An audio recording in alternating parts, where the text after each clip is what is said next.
chilling reminder of what was or might still be out there. The Kraken's an interesting one. Sure, the first time it was written down was around the 1700s, but legends of sea beasts and monsters that destroy ships are as old as sailing has existed. Yeah, I have to make like a streaming schedule, but like it's my band. Like they don't pick practice things well, but I'm gonna just like I'm gonna just make a stream schedule. I'll just say I'm not available those days. Marine biology to go further underwater to hide from the commotion caused by ships. So what was roaming the top of the waters several hundred years ago? What might still be out there, only a bit deeper down? The Kraken's an interesting one. It's hard to argue that it's entirely fictional or entirely a cryptid, but it serves as a chilling reminder for several unidentified species of creature that we've been wrong before. Next up, we have the Yeti, also known as the Abominable Snowman. Not the Yeti real. Is a Bigfoot synonymous creature hailing Look from at that guy. Mountain range. Tibetan folklore describes different variations of the creature, ranging in color from black to brown to white. Yeti's just no Sasquatch, and I don't think the Sasquatch is real. From footprints and stories is that the snow monster from Star Wars? Along the foothills of Mount Everest, the term Abominable Snowman was born, and with it, legends of people being lost to the rage hidden within the fierce snowstorms of the mountains. While some Tibetan cultures view the Yeti as a sort of spiritual guardian, most see him as an agent of death and violence. Sightings of large footprints, tribal relics, and massive figures along the Himalayas keep the legend alive to this day. The Yeti has an intricacy that's probably surprising to a lot of people that just see it as a Bigfoot transported over to Asia. Yeah. The Tibetans have legends for different kinds of Yetis, those that are violent to people, those that are passive to people. But the majority of people who spend enough time at the foothills of Everest will report finding remains or footprints that are just a little bit out of character. Or you'll hear stories of explorers seeing someone on a far-off mountain range who appeared to be just a bit too tall. Yeti is in a particularly that is kind of creepy. World, and with it holds several mysteries as well. So I'm giving it B tier. Again, this is all just my own opinion, and the only thing that really holds it back for me is because, as an American, it really is just snow Bigfoot. The next term on the iceberg is the thylacine, which, also known as the Tasmanian tiger, was a species native to Tasmania. What's up with that mouth? At one point, there existed large populations of them across the continent, but the last known member of the species died in the 1930s. They were a pretty weird creature. They kind of looked like a sort of Wolverine dog thing, but they were marsupial, and they had like the marsupial pouch. They could also open their jaws like really wide, near 90 degrees. Oh, good thing though they died. Is because it's an example of a weird and unique species that died out in the past century. So while it does give credence to some other cryptid legends, I have to put it at... Because I swear people would take those Tasmanian devils and make them their pets. And then, like, bad things will happen, because that's what happens every time you take a wild thing like that and make it your pet. And then they'll be like, oh, it's so cute. And then I would have to see Instagram videos of people being playing around with it, and its jaw unhinges. Like, nah, I'm happy he's gone. Because, I mean, it's just species that is now dead. So sad. Next up, we have the skunk ape. I don't know. The skunk ape is, in effect, the Bigfoot of the Everglades. The key trait that separates... Yo, what is up with all these Bigfoots? Like, I think people just want, like, a big guy like this. Skunk ape from other Sasquatch adjacent creatures is the presence of a strong, ghastly odor that emanates from the creature. Ew. It's giving it the name. It's just farting. This scent often preceding the beast sightings. While stories of man-sized monkeys permeated the region since pre-colonial arrival, the legends of the skunk ape have exploded in the past century. While sharing several similarities to Bigfoot, the ape is typically depicted as more docile and smelly. I've always found the skunk ape to be more scary than Bigfoot, and I think the main reason for that is, as a kid, I was exposed to, like, you know, the happy-go-lucky, you know, friend of the hiker Bigfoot motif, and the exposure to the skunk ape I got was that one really freaky image behind the leaves. That's an orangutan. And I think someone found out later that that picture was actually a picture of a display at a Ripley's Believe It or Not. I'm pretty sure. But nevertheless, 8-year-old me didn't know that. And I did live for a month down in the Florida Everglades, and I think it's just because that's such a hostile region of land. Whereas I see things like the Pacific Northwest, like sure, in the winter you can die if you're out there, but for the most part it's like friendly hiking trails and whatnot. And if you try to just go hiking through the middle of the Everglades, you will die to something. So while the skunk ape itself is typically depicted as non-violent, I think it's just the menacing characteristics of the area around him that make him so scary. That kind of by association, he's seen as a menacing creature, even if himself is not. This probably doesn't make any sense, but it makes sense up here. So while I do like the skunk ape and have even been to the skunk ape museum. Why are you talking bad about my cousins? Oh god, dude. Those are not your cousins. You can't say that out loud. And like, have you guys seen those like Instagram videos of that guy who goes around the Everglades like at night and just picks up animals? Like he picks up like a bunch of lizards and snakes and stuff.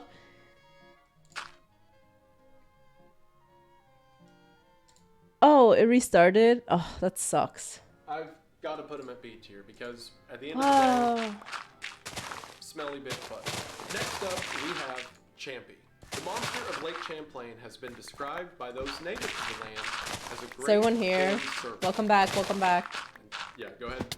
Insert Monument Mythos reference here. Known to the Abenaki as the Gittaskog, sightings of a lake monster in Lake Champlain have been documented in newspapers for the past century, some of which describing the creature as being nearly 200 feet in length and recount stories of steamboats halting when colliding with the beast. At one point, P.T. Barnum offered $50,000 for the hide of the creature, which adjusted for inflation is nearly $1.3 million. Despite differing accounts of Champy's appearance, most agree on the head of a snake and massive dimensions. Due to the lack of stories regarding attacks or danger, Champy is often regarded as a docile, kind creature and is even a protected species in both the states of Vermont and New York. Champy is effectively the Loch Ness Monster, but in the United States. A lot of the legends around Champy are explicitly nice or kind, whereas the Loch Ness Monsters tend to be more menacing or at the very least mysterious. Champy is kind of seen as almost like there's just a blue well in the middle of the lake, like this harmless creature that's just really big and wants to be your friend. And that's seen in a lot of the artwork and advertisement related to the legend. And while I think that's cute and all, I've got to give it a D tier. I'm sure there's a lot of people that really like it, but again, it's just take this legend and then move it somewhere else. After that, we have the Chupacabra. The Chupacabra, or goat sucker, is a creature from Latin America that is known for drinking the blood of livestock. What are you doing in here? Range from a hyena-like canine, as reported in most Mexican and it's just Southwest undiscovered United States stories, to that of a okay, reptilian this is mine humanoid, now. as seen in the original Puerto Rican sightings. Consistencies across legends often contain details of red eyes and black quills along the Dude, this is so back. random. Despite its popularity, the Chupacabra is a relatively new urban legend. I don't have beetroot. With the first I can make use beetroot of the soup. name occurring in the 1990s, following a series of livestock killings in Puerto Rico. Several animals were found drained of their blood, and local speculation shifted to that of a vampiric beast that preys on unsuspecting farmers. Despite its short time in the limelight, the Chupacabra has built a name for itself that rivals the likes of Bigfoot. Chupacabra is one of the most famous cryptids of all time. That being said, I've got to throw him at C tier. Because like when the legend began, it was this alien reptilian humanoid that would feast on the blood of animals. And that was, cool and unique. But then when the legend went from Puerto Rico to like Mexico and Texas, it just became stories of people going, oh, well, it was like a coyote without a lot of hair and it ate a chicken. And so it's like, what if it was just a coyote without a lot of hair? And then most of the stories and sightings around it got pretty generic. Most of the time, it could just be written off as a dog. But I do have to give it some points for popularity. Also, I forgot to mention this, but when I was in the 8th grade, we had a... I'm gonna see if my stream is doing okay.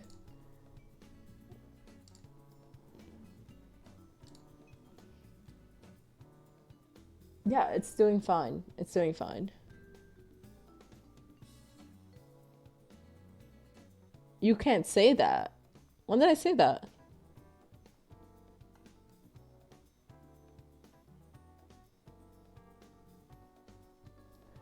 Yeah, I'm just sad like my stream ended. I don't know why. I wish I could give you like a report of like why. You know? Okay. Let's go back. Last presentation where we had to study some kind of historic event and talk about all of the stories and legends around it. So the normal people in my class covered things like, you know, the Titanic or World War II, and I did a report on the Chupacabra. So I guess I was always destined to wind up here. Next up, we have the jackalope. The jackrabbit antelope is in many regards the first Americana cryptid. The creature is simply a jackrabbit with antlers. Early settlers would tell tall tales of horned rabbits seen on the fields of Wyoming. The myth exploded in the 1930s when a man named Douglas Herrick, as a joke, taxidermized a set of deer antlers onto a jackrabbit mount. He sold jackalope mounts to several businesses in Why you the talk about American my West, cousins? and the legend became a sort of in-joke. Because those among are my locals. cousins. They stinky, man. Outsiders were warned to beware the dangerous creature and to guard their legs. Bruh. Stories of jackalopes singing with travelers by the campfire, Singing? or only being able to breed during lightning strikes, the explanation for their scarce appearance, were very common. The jackalope became a sort of snipe hunt, and among the first American legends.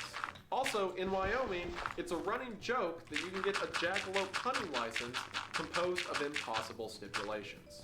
I love the jackalope because, for one, it has the most innocent beginnings. There were legends of a rabbit. I think it's boring. So a guy thought it'd be funny to make the taxidermy of one and sell it to local businesses.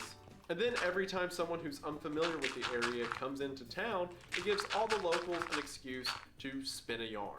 I mean, if you were a guy who had never been out west, and you know, this is pre-internet or widespread education, and you saw a jackrabbit mount with antlers and everyone in town told you it's real, I mean, who are you to not believe that? Now, when they get to all of the stories about it can only breed during lightning strikes or whatnot, that's different. But it became a fun story that a bunch of people would add their own legends to. And like I said, in Wyoming, it was a joke for a while that you could get a license to hunt a jackalope, but it would have a stipulation like, can only be on February the 30th, or can only take place in the minute before and after midnight. So while sure, there's not a lot to the legend of the creature itself, Your cousin, you said your cousin's a stink ape. They be stink apes. apes. So special. And what makes me put it at B tier. I also just noticed that I left my ceiling light on, which has been reflecting on the board this whole time. You think 3 million subs can't figure out how lights work. Next up, we have the Jersey Devil. The Jersey I like the Devil, Jersey also Devil. known as the Leeds Devil, is a monster said to stalk the pine barrens of southern New Jersey. Descriptions vary, but in every variation, Looks the creepy. devil is a combination of different animal features. It is often cited as a sort of dragon with bat-like wings, goat-like hooves, and the head of a horse. While the natives' legends of a flying creature within the Pine Barrens predate colonial legend, the story of the Leeds Devil is far more popular. Ew, he looks According to the ugly. 1730s, a woman named Mrs. Leeds discovered that she was pregnant Bruh. with her 13th child. Understandably, 13? Mother Leeds was upset and cursed the unborn child. When the child was born, it transformed into the Jersey Devil and flew out of the house, stalking those who strayed from the trails of New Jersey ever since. The Jersey Devil's a fascinating one. Unlike a lot of cryptids, it has a definitive origin story, and while the characterization of other cryptids is often kind of ambiguous, the Jersey Devil is expressly evil. It's a creature born from hell that will kill or haunt anyone who gets in its way. It's also particularly terrifying, and one of the only cryptids that I can definitively say scared me to death as a child. Yeah. It's scary, it's cool, and it looks weird. So I'm putting it at Zorro? A tier. And the last cryptid Yeah, I know tier Zorro. 1 is the Dog Man. Saw him the other day, he Dog knows Man, stink also known ape. as He should the build like Michigan that. Dog Man rose to infamy in 1987 Dog when a disc Man. jockey named Steve Cook released a song called The Legend detailing the story behind the creature. According to the legend, Dogman was first seen in 1887 in Wexford County, Michigan. The creature has the body of a man with the head of a dog. While many associate this There's no appearance with Dogman. the commonly known werewolf, stories of the Dogman imply a less blended, more distinct appearance of a canine's head on a man's body. While stories of attacks are scarce, the haunting appearance is enough to That drive is the most to a place of fear. The Dogman's an Zorro in interesting Limelight. one. Things like the werewolf have been so overplayed in pop culture that few people still find the idea of one scary. But there is something directly uncanny about just a man's form I don't with have a lot of dog's iron. head. And while that in itself is cool, the Dogman kind of has a shaky beginning, so to speak. Like, a lot of these cryptids and stuff come from local legend or stories or sightings and what have you. But the Dogman began with a disc jockey making a song about him, and then sightings of the creature began. And while I'm not going through this whole thing talking about why cryptids are fake or why this one is less likely to exist than the other one, because that's pretty lame. I mean, the Dogman was just a guy wrote a song about it and people started seeing it, so kind of lessens the cool factor a little bit. Yeah, it So that, sounds coupled boring. with the creature's design being pretty basic, brings it down a bit for me. A lot of the stories that have come off of the legend are pretty cool, so I'm putting it at C tier. And now, let's do a quick run through of the other non-applicables from Tier 1. Classic Animals of Discovery was the book that Lewis and Clark put together of all the animals they discovered on their voyage out west. This is fascinating because for the first time in written literature, there were hundreds of newly documented animals. It goes to show how quickly something can go from unknown to cataloged in the matter of a single trip.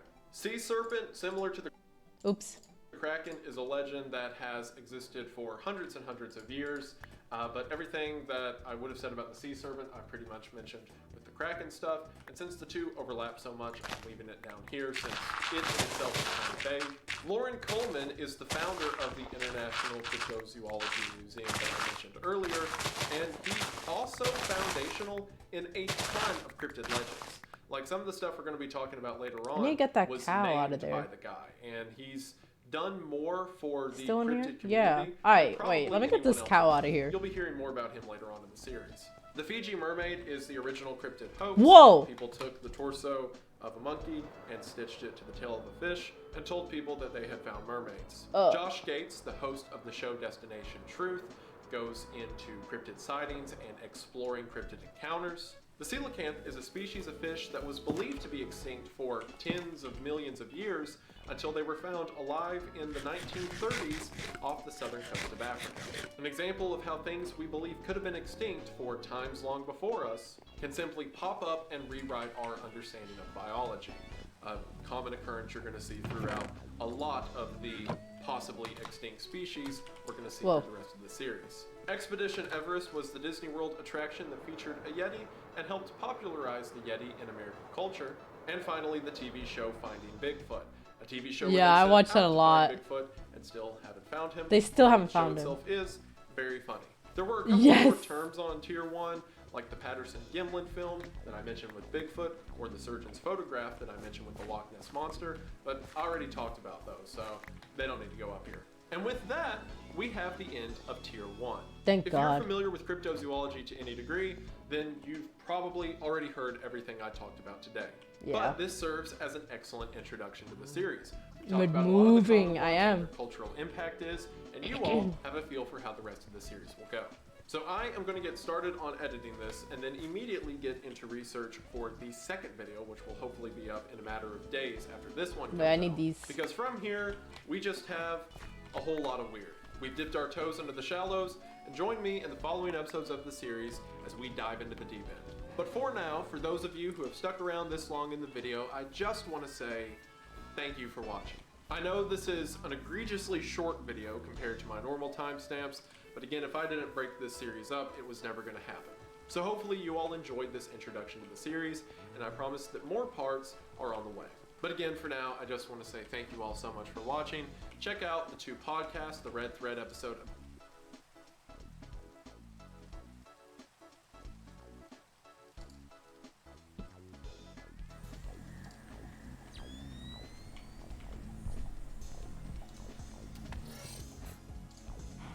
This is from a day ago. I guess this is like his most recent video. Hello everybody, and welcome to part 2 of the Cryptid Iceberg. Yeah. Hopefully you've already seen part 1 of the series, and if you haven't, the link to that will be in the description. And if you're caught up, we can go ahead and get into it. However, there's one thing I need to change about this series before we start. I did manage to get in contact with the creator of the iceberg, and he informed me that the version I've been working with was the prototype for the full and true iceberg. And after looking into some of the stuff he added, I am frankly out of my depths. Like I mentioned in part 1, the guy who made this works at the Cryptozoology Museum. He has first-hand experience with several of the people and literature that's conducive to the field of cryptozoology that I'll never really understand. Or at least never understand the proper way in the time frame I plan to make this series. So to make this easier on everyone, and hopefully to make a better series for you all, in this video I'm going to be diverging from the iceberg that he made, and instead building out my own iceberg. It will be similar in length to the original one I began covering, only this one is going to have even more cryptids. Or basically cryptids in place of things on the iceberg that weren't cryptids. Because frankly, I'm here to talk about the scary stuff. I'm here to talk about the monsters. And while all of the supplemental material is incredibly interesting, I don't want to give myself a remedial crash course in it and then throw it to you off the cuff with a lot of wrong information. So we're going to keep it to the spooky stuff. Beginning in tier 2, I'm going to switch up some of the stuff. Welcome to my cafe. Throw in more creatures. Oh, are you a little big? Keep it to the things that I want to talk about, and hopefully you all want to hear. And then when the creator of this original iceberg has finished his version of it, I'll be sure to shout out either his YouTube channel or the iceberg image itself, and make sure he gets credit for the work and inspiration he's given me. This probably sounds really confusing right now, but by the time this full iceberg is done and I make the compilation of it, it's all gonna run together as one piece. Don't worry about it. Just pretend like the last video and this video are 2 tiers of this new iceberg. And because of that, that means I get to do this. Because now if the iceberg is just terms yes, welcome to your new house. There's still some You're gonna stuff stay here forever that I want to talk about, like the coelacanth and the sea serpent, which I've got down here. But now we can streamline this whole thing to just those that go bump in the night. Also, one thing I want to mention from the last video. A bunch of you in the comments were yelling at me that the reason the thylacine, or thylacine, or however you want to pronounce it, is on this iceberg is because despite the fact that it went extinct in 1930s according to our textbooks, several sightings of it still appear across the Australian continent. So fine, because it's technically an animal that doesn't officially exist, but sightings of it are still out there, I'll give you that it is a cryptid. But if I have to give you that, then I give you this. F tier. That is a stupid cryptid. Real sad that it died sad and alone in a zoo or whatever. But the whole cryptid is there was an animal that existed 90 years ago that we think died out. But maybe it didn't die out. And to that I say, yeah, maybe it didn't. No, that cryptid sucks. We're talking about flying moth people and giant ape things that smell bad. So you and your cat dog, I like how he's fighting people in the comments already, and this is only his second video on this. Can run back to the McDonald's play place because the adults are talking. So yeah, critique me again, come at me again. I will immediately throw you an F tier. Also, a few people online, especially Twitter, I'm looking at you, Smoo, were getting mad at me for putting like the Yeti and the skunk ape or the Kraken at B tier. It is B tier. I don't know if you know this, but C is the middle of the line. S tier doesn't count. S is like supreme, whatever. There's only one thing up there right now. Look at it as great, good, mid, bad, awful, right? So B is still a good cryptid. I still like it. C is the middle of the road. Just because something's B tier doesn't mean it's bad. And if you keep talking, B tier means bad. One of these down. It's my pointless YouTube series. I'll rank it how I want. And also, as you Jesus, he's already, like, people already fighting him and it's only been 2 days. Saw in the intro, it is finally time for him.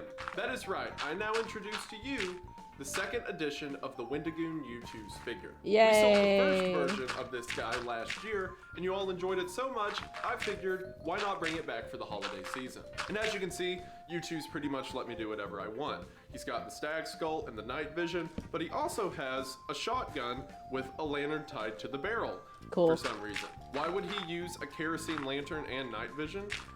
I don't know, but it looks cool. I am so happy with how this guy turned out, and as a matter of fact, YouTube's is so happy with him as well, we decided, why stop at just one?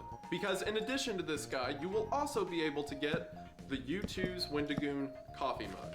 And check it out, look how happy he looks. Doesn't that just bring you joy? He's got like the night vision inset eyes and the little deer horns. This is Funny restricted detail about area. this. I originally was like, yeah, I want him to have really big deer horns. And then YouTube's was like, that's probably a bad idea because, you know, that's directly where your eyes are when you're drinking. So wiser minds prevailed and he's just got the little ones. But this guy, he's still got the pointy ones. I'm so happy with how this pair turned out, and hopefully you are as well. Both of these guys are available for a very limited amount of time. Don't worry. Like before Christmas, they're gonna be gone for good. And the pre-order for these dudes is right now, and once that pre-order is, they're gone forever. So if you're interested in either or both of them, head down to the link in the description and turned out. Hopefully you guys are as well. Again, link I to them love will be in the Wendigoon, but he's description. talking Get too it. much in these videos. Without further ado, we are gonna go ahead and get into it. But as always, thank you for watching. And sincerely, thank you for the support you've shown on the merchandise, on the extra projects I'm working on. It really does mean the world. So again, thank you. Okay. So with that out of the way, let's get into tier 2. Starting with the first entry of this tier, the Dover Demon. The Demon of Dover, Massachusetts was spotted on April the 21st, 1977. I think I need to Bill leave this Bartlett like. was driving through the back roads near town when he spotted a creature with large eyes, That looks so a bulbous funny. head, and tendril fingers atop a broken stone wall. A total of 3 sightings occurred around town that night. I like this and music. the night of the 22nd. Bill drew a sketch of what he saw and added the message, "I, Bill Bartlett, swear on a stack of Bibles that I saw this creature." Lauren Look at this. I do like the songs from Portal. Look at this thing. Coleman investigated the sightings and named the creature the Dover Demon. Yo. Despite only 2 days of suspected sightings, the demon has become a mainstay among cryptid communities. Because of the Dover Demon's appearance, a lot of people associate it with extraterrestrial alien encounters, but others just say he's a weird little guy with a big head. Well, there were a few sightings in the days around Bill Bartlett's encounter, but because stories are so scarce, we don't have a lot of information as to how the cryptid works or how many there might be. But overall, he's pretty popular, and I get the appeal. So I'm gonna put him at B tier. After that, we've got the Fresno Nightcrawlers. These bizarre creatures were first spotted in 2000. I love these. Are one of my favorite cryptids. These are one of my favorite right here. Home security camera to the police. This footage depicts what can only be described as a walking pair of white pants moving across the front lawn. In 2011, a similar sighting occurred at Yosemite National Park. Several sightings have occurred in the years since. I love with some them. stretching all the way to Poland. Given the unassuming nature of the creature and its harmless appearance, many have attributed a timid, friendly visage to the Nightcrawler. Oh, that looks so creepy. Because of this, Oh, I don't like that. Fresno Nightcrawler, though mysterious, is a legend far more beloved than feared. The cryptid community typically sees the Fresno Nightcrawler as like a little puppy that just needs to be protected. And while some of the stories around it do get across kind of a mysterious X-Files feel, like for example, there's one story where a man had a patch of grass in his front yard that regardless of what the season was, if it had rained, if it had snowed, it was always a bright green, dry patch of grass and you never knew why. And then one night he goes out at like 2 o'clock in the morning And it's pee? to see the Fresno Nightcrawler standing there, kind of implying it's this entity outside of time or space that affects the area around it. No I mean, way. That's kind of creepy, but I mean, it's like a walking U shape that most people depict as fuzzy. My wife has little statues of it all over the house because she thinks it's cute. So not that terrifying, not that much definitive lore, but people like it, and I get why. So it's going to B tier. Up next, we have the Megalodon. The Megalodon, or Big Tooth, is a now extinct species of super shark. This shark, suspected by So scientists cool. I to be love this extinct one. for over 3 million years, could grow up to The other one looks like Pinocchio's lost cousin. Okay. 70 feet in length and weigh over 100 metric tons. Of course, this has sparked speculation that the creature may not be extinct at all. Given discoveries like coelacanth, Science has been wrong about supposedly non-existent species before, and given the mysterious nature of the ocean and food chains within the deep exhibiting symptoms of unknown super predators, the Oh. legend of the megalodon continues to haunt the sea. The megalodon has quickly worked its way into the cultural lexicon as of late. Like, you could go up to any random Joe on the street who doesn't know anything about Fresno nightcrawlers or Dover demons, but you could ask him about Bigfoot or the megalodon and he'll probably know what you're talking about. And it makes sense, right? Like, the megalodon Whoa. piques the natural curiosity of just Is that a our llama? understanding of the sea. We know that things can get really big, and we know that they can get really lethal. So the megalodon is the natural conclusion of that, and things like sharks, a creature that's already widely feared. That combined with discoveries of giant teeth, as well as the mystery of the ocean itself, it makes sense why the legend is so widespread. That being said, big shark. So it's going to be two. After that, we have the Mongolian deathworm. This elusive beast is said to stalk the Gobi Desert. According to local legend, the deathworm is a flat, blood-red worm that slithers beneath the sands of Mongolia and can grow up to 3 feet in length. Many stories include mention of an extremely lethal venom, hence the creature's name, and some even mention projectile venom and electrical capabilities. The wider world learned of the worm in 1926 when the Prime Minister of Mongolia was quoted while describing it.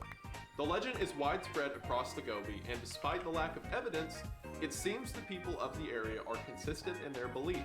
Ew. Implying an unknown serpent may exist beneath the sea of sand. This one's always fascinated me, because the desert itself, much like the ocean, is a mysterious wasteland, at least to us. We know that there are creatures that can't survive there, but it is so inhospitable to humanity that the thought of it is uncanny in itself. So if the ocean has its legends of serpents and monsters beneath the waves, then the sand deserves it as well. And also the idea that there's just these worms that can shoot venom or electrocute you, and then if it kills you, it like shakes your body underneath the sand to be consumed, that's terrifying. And also the desert itself is so big, if a creature can exist beneath the sand, who knows how many things could be down there that we haven't charted yet. And it leads many researchers to say, if this many otherwise unrelated cultures across the desert have the same stories that corroborate off the other, maybe they're onto something. It's scary, it's elusive, it's well defined, so it's going at A tier. Oh yeah. We've got the Ogopogo. The Ogopogo is the lake monster of the Okanagan Lake of British Columbia. The legend comes Another from the lake native monster. legend of the Night. The problem I have with lake monsters is that it's a lake. It's a closed body of water. You're telling me that we cannot scan the lake, like, for life forms and not, like, we're not gonna find this guy.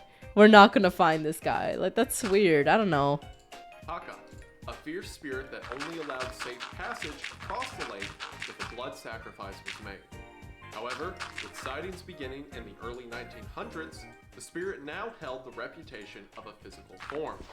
The name Ogopogo was given in 1924, and the creature is described as dark green with the head of a reptile and lengths up to 50 feet. This serpent is said to move incredibly fast. Despite reports in the millions for definitive proof, no conclusive evidence has been found. This menacing monster remains a mystery to this day. It's always interesting to me when legends existed before a culture's documentation of it, and then that culture's documentation corroborates off what was previously said. The natives had a legend of a giant beast in the lake, and then in the 1900s, sightings began happening of a giant beast in the lake. Well, Also, yeah. It's hilarious to me that the natives were like, oh, it's, you know, this dark spirit that is supposed to be respected. As a matter of fact, we made sacrifices to it. It's not to be messed with. And then the French settlers get there, and they're like, oh, the Ogopogo. All that being said, it is once again another big Loch Ness Monster adjacent creature in the middle of a lake. So the Ogopogo is going to hang out at D tier with Champion. Now, let's talk about the Lizard Man. In Lee County, Oh South my Carolina, god. there exists a legend of a beast who roams the Skate or Swamp. In 1988, reports began appearing around the swamp of a creature attacking those who leave their cars late at night. The thing was described as being 7 feet tall and possessing glowing red eyes and green, scaly skin. Over the summer of '88, several witnesses recounted the lizard man running at inhuman speeds and with impossible strength, ripping apart the fabric of their... Yo, laughing at the thought of like a lizard guy just running at you. You're like, oh my god! Vehicles. While the string of sightings Like, you're was ugly. short-lived, the gravity of the stories has existed in the public mind ever since. Oh my Nearly god. every culture has some mythos of a reptilian humanoid, and many believe that one of them may exist in the swamps of South Carolina. The Lizard Man is South classic Carolina. cryptid horror, and I love it. Don't leave your car late at night, or else the Lizard Man will come out of the swamp and kill you. And if you're lucky, he'll only scratch up your vehicle as you drive away. The lore around the Lizard Man itself is interesting for a deep dive. There were police investigations in the area into what might be causing this because cars were showing up to police departments damaged. They had a theory that it may be a cult for a while or some kind of sick prankster. And despite a massive police search, no evidence was found. Those who do believe in the Lizard Man say maybe it was some kind of reptilian humanoid that died after the summer of '88 or simply moved somewhere else. Regardless, it's creepy, it's cool, it's terrifying, so I'm putting it at A tier. There's going to be a lot of people upset, I can already tell, that all of the humanoid stuff for me gets bumped up and all of like the lake monster serpent stuff goes down. But it's my list, so. Yeah, own it. But now, let's talk about the Thunderbird. The American countryside is home to this terrifying legend. From the native people of the Great Lakes to the West Coast, the Thunderbird was said to be a powerful spirit which takes on the visage of a giant bird of prey. This being is believed to be so powerful that it creates thunder by flapping its wings and lightning with its piercing gaze. While not expressly evil and even benevolent to many tribes, the Thunderbird was believed to punish those who do wrong. Some believe the Thunderbird to be a still existent species of flying dinosaur, and sightings have continued into the modern age.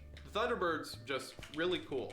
There were a lot of stories around the American Civil War of soldiers being out west, and many soldiers claiming to have shot at one or seen one fly down over their camp. A lot of the stories around the Thunderbird of like the Algonquin-speaking tribes of the American Northeast are fascinating because the Thunderbird is kind of described as a character. What's the new Limelight lore?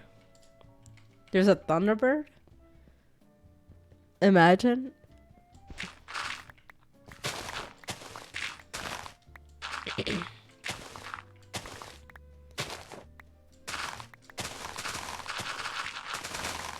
Limelight lore. Omni's actually made out of redstone. No, Omni's actually a robot of redstone, and that's what he was created to do. Limelight lore. Slappa. Slappa's on the run. I don't know. I can't make up Limelight lore. Did you read the message above?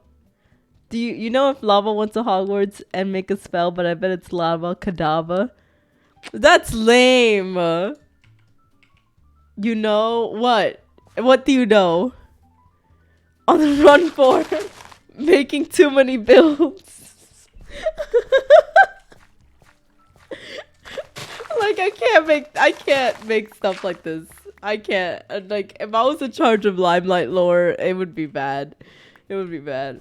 I mean, like, Chili is actually, her character is actually not human. It's like half like a mystical creature, half not. And we're kind of playing with fire. How dare I provide people with free content?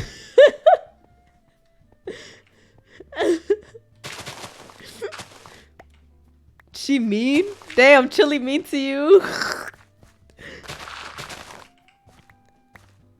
Oh, I'm getting on the dirt that's not on the level that I want. Even better reason, Slappa. Limelight lore, Anae's half Enderman? Who is Miss May? Just noticed that. Haven't seen that face.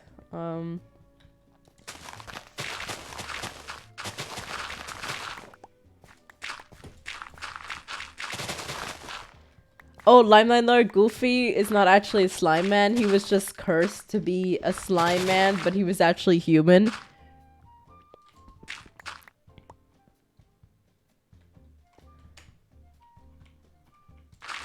Looks like Andre's skin.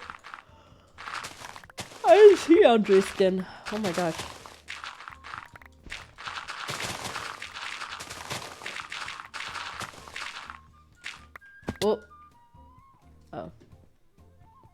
a little cave I found.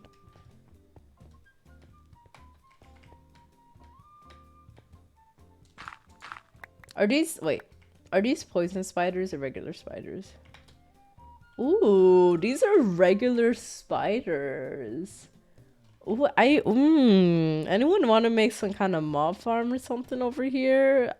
Just let me know. Like, we'll make it together because I just have no idea how to make one. I would have to learn how to make one. Okay, this cryptid thing isn't very interesting to me right now. So I'm gonna learn about BarbieGirls.com. We can all agree that Barbie is one of the biggest IPs out there, with a multi-billion-dollar toy and merchandise empire and countless movies and games. Ever since her debut in 1959, she's quite literally become a household name, beloved by millions of people across the globe. With all that fame, popularity, and most importantly, piles of cash, you'd think that a Barbie virtual world game would be a hit, a global phenomenon up there with World of Warcraft and RuneScape in terms of sheer legacy. Okay, well, maybe that's a little bit of a stretch, but you'd think that it would at least be pretty popular. Instead, the game has all but faded into obscurity, with very few people even having knowledge of its existence, let alone discussing its many quirks and, well, flaws. So today, I thought we'd take a look back at Barbie's forgotten and fraught virtual world, BarbieGirls.com. Before we jump into things, I just want to give a huge thank you to Casetify for sponsoring this video. Casetify makes fun, fashionable, and super durable phone cases. And their iconic Impact This video is case has recent, got so a I'm letting you huge guys new get this feature code to if you it. want it. Introducing Impact Ring Stand Stampa doesn't go for camp for good food, but for his love of hunting limes. Ooh. cases. The Impact Ring Stand includes a pull-out camera ring stand that gives your phone extra protection and functions as a kickstand so you can prop your phone up hands-free. It has the same epic features as the original Impact cases, from 6.6 foot drop protection, prints and customization, to being MagSafe compatible and made from 65% recycled and plant-based materials. The Impact Ring Stand can be used in so many ways, and I've had such a fun time finding out new and convenient ways to use it in my day-to-day life. I literally can't do any basic household chores without watching YouTube in the background, so I like the Impact Ring Stand kickstand. makes it super easy to watch YouTube while moving around the kitchen or lounge. And it's also great for video calls and FaceTime, so you can play games, do your makeup, cook, or whatever else you want to do while talking. Because I had like a phone that had one of those things, but it broke off so easily. Or for the evil arc Slappa talked about in season 1. Me too. Waiting for the evil arc. So you can focus on getting the perfect shot instead of awkwardly propping your phone up. There are so many ways to use the Impact Ring Stand, so head to casetify.com/Izzy's for 10% off. A huge thank you to Casetify for sponsoring this video, and now let's jump back into the world of BarbieGirls.com. So today we all know Barbie as the legendary toy, merchandise, and film empire, but there was a time before then where the brand was trying and failing to find their footing in the new digital age. After her debut because in Bratz was 1959, crazy. Barbie skyrocketed to popularity, becoming one of the highest selling toys in the world and one of the most iconic. Wilvis said it too. Hey man, patience. I can't wait. Like a roller coaster that could only go up, but sales actually began to decline in 1997, a downward trend that would continue for the next decade, and one which the LA Times chalked up to, quote, the shifting tastes of young girls, which is a polite way of saying that Barbie was becoming lame and old school, or L, and not goated with the sauce, as the kids say. There's no way that's making it to the final video. In the 2000s, there was a big boom in the technological space, and all of the hottest brands were going digital, particularly brands aimed at kids. Kids have a lot of spare time to endlessly browse the net, and they have a bountiful Bionicle! Their parents' hard-earned cash to spend, so they're sort of the perfect audience to virtually market to. So not only were book series, movies, and indeed toy lines setting up their own websites and forums, but virtual worlds and games were becoming increasingly popular among computer-savvy tweens. Barbie.com was launched in 1996, at that time just a simple webpage that displayed various Barbies that could be collected, as well as the history of the doll and frequently asked questions. And since this was the 90s, it also had a guest book for visitors to add to, as was the style at the time. By the early 2000s, the site began to more actively appeal to a younger demographic, with bright poppy colors, tons of hashtag cool and hip slang, and most importantly, simple and interactive pages and rudimentary games. Anna quizzes, Suarez. multiple coloring pages, those sorts of things. This In the cake following is a years, the site would dress. transition That looks away so from these boring. more simple activities and towards absolutely banging flash games. Seriously, if you didn't play the dress up and makeover games on Barbie.com and especially MyScene.com, My you scene was didn't so dress up, fun. makeover, nail painting, it truly had it all. It was the far superior version of Girls Go Games, and I know that's going to be controversial, but come on, quality over quantity. The quality control on Girls Go Games was far from perfect. Barbie games, on the other hand, were the cream of the crop, at least to discerning 20-year-old flash game enjoyers like myself. Though Barbie.com and its associated sister sites were popular hubs for kids and tweens to play all the fashion flash games their little hearts desired, it wasn't really the send-off into the digital age that Barbie needed. Sales were still declining as kids had turned to online games and virtual worlds like Neopets, Club Penguin, and Toontown, games that were new and exciting, and most importantly, multiplayer online experiences that kind of made physical toys pale in comparison. The MMO and virtual world scene were absolutely booming, and it was clear that if Barbie was to survive into the new digital age, she would have to adapt. Gotta step away for a bit. Have a great rest of the stream. Thank you. Sushi isn't silver, she's liquid. Interesting. Thank you, Slapper, for stopping by. BarbieGirls.com was launched in a beta state on April the 24th of 2007. After only 2 months, the virtual world already had a whopping 3 million users, and a year on the site had amassed over 14 million. Mattel claimed that it was the fastest growing virtual world in history, though every time I've seen that pop up in an article, there's been no actual source to verify it, and I haven't been able to find anything verifying it online, so whether that's true or just Mattel hyping themselves up is anyone's guess. Either way, those are staggering numbers for a beta game, and it's clear from the numbers alone that BarbieGirls.com was an absolute hit. The site allowed players to create their own Barbie Excuse me. girl and enter a stylish and very pink virtual world with millions of other players. While the map was originally pretty small and bare bones, it was eventually fleshed out with some of the goofiest location names you've ever heard. Shopper Morlick, Tourpalooza, Total Girlhood, and Extreme Dream Park were the 4 major areas on the map, each of which included locations such as Tail-Shaking Treehouse, B Central, Purple Parlor, Sparkle Coaster Place, Twilight Woods, and the Rock and Rec Center, just to name a few. To give this game a little bit of credit, I do appreciate the absolutely goofy names that they came up with for all of the locations. It should have got Game of the Year for Total Girlhood alone. You could play minigames and participate in activities, but the main draw, as with many other kids' virtual worlds, was buying stuff, because capitalism is awesome. From buying clothes, hairstyles, and accessories for your Looks Barbie, very to cute. buying and playing with pets, to furnishing But your I room. never heard of this. Fernie.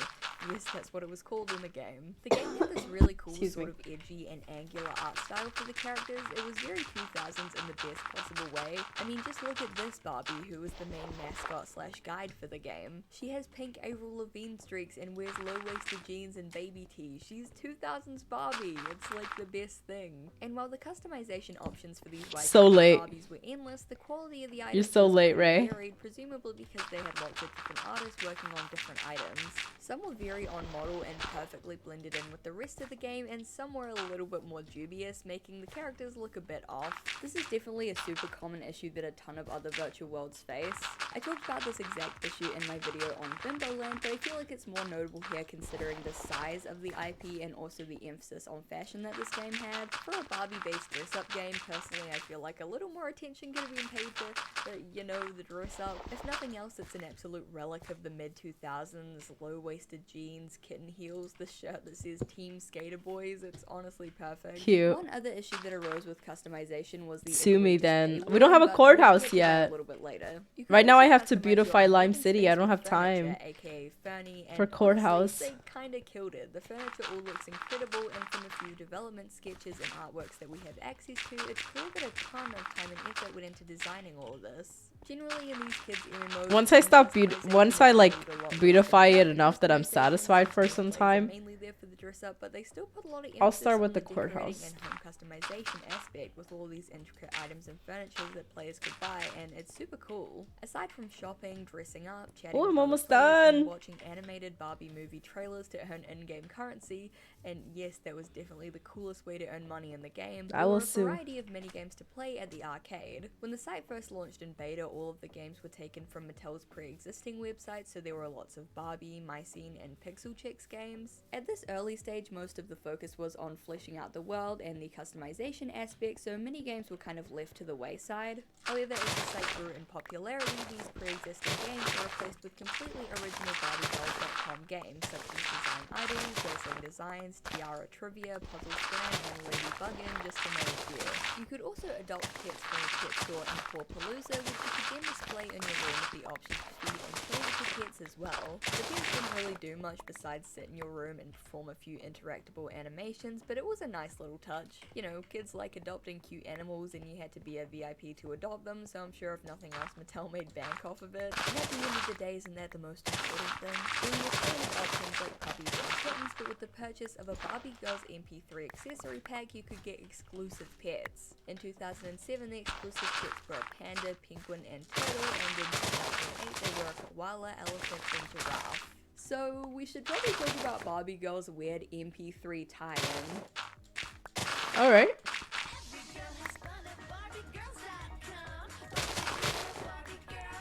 They were trying to be Bratz so bad because Bratz had an amazing soundtrack that still to this day that I'm like, wow, this is so amazing.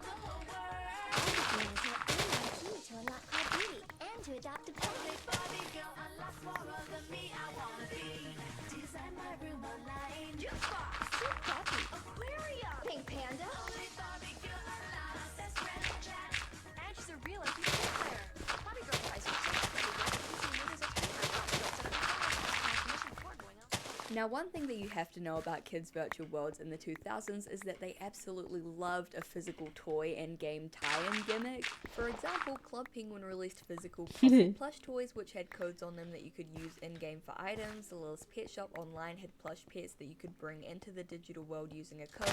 And that was ingenious. ingenious. The whole premise was being a toy/virtual world crossover. Barbie dolls That was had so this cool. concept and put a unique spin on it. Rather than producing plushies or Barbie dolls with digital codes on them, they released a line of customizable Barbie Girls MP3 players. Again, this was 2007. MP3 players were the hip new thing. Don't judge. The MP3 players were actually super cool. They were designed to look like avatars from BarbieGirls.com, and you could even buy accessory packs so you could mix and match their hair and outfits. I've never seen this type of customization for something like an MP3 player before, and not only could you dress it up like a doll and download and listen to music on it, but each device included a disc that you could register on BarbieGirls.com to get a VIP membership. I never That's had one of super these early cool. MP3 players, so I can't vouch for the quality, but according to some reviews that came out at the time, the sound quality was significantly lower on these than standard MP3s. There's also this amazingly late 2000s snippet that I just have to share with you guys. My 6-year-old daughter loved the Barbie Girl MP3. Despite the fact that she already owned a pink iPod Shuffle, she found it easy to use and loved that she could adjust the clothing and accessories. Battery life rated at 10 hours between charges didn't seem to be an issue as she listened to the High School Musical soundtrack over and over again without a recharge. So It cute. all seemed well in Barbie land. Millions of players, a strong and steady stream of revenue, frequent site updates and new features, and even an MP3 doll tie-in.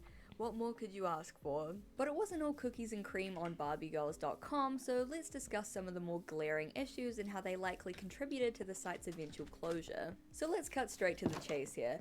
Kids' virtual worlds are designed to make money off of young, impressionable kids. That's not a conspiracy, it's not an accusation, it's not a call-out, it's just a fact. We've discussed it time and time again on this channel. It's the You one or thing that Fire? unites Fire's people definitely all more through most scary virtual because worlds, but especially those targeted towards children. BarbieGirls.com was no Fire because exception. Fire will It's actually specifically kill you in advertised to Minecraft. and targeted kids and paywalled a huge amount of content, from 90% of the outfits and furniture to pets to specific VIP areas to even the ability to freely speak. It was a goddamn human rights issue. Okay, not really, but regular plays were limited to B-Chat, which consisted of a limited list of sentences and phrases, and Super B-Chat, where players could type but were restricted heavily as to what they could say. VIP players, on the other hand, had access to Secret B-Chat, which allowed them to type whatever they wanted without any constraints. That's Within reason, crazy. Obviously, they still couldn't swear or say anything crude, but it was a far less constricted form of online communication.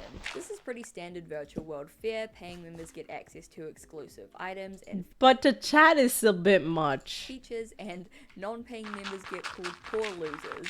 It's just the way that these ecosystems work. But what makes BarbieGirls.com stand out as especially predatory in this field is the specific way that VIP work.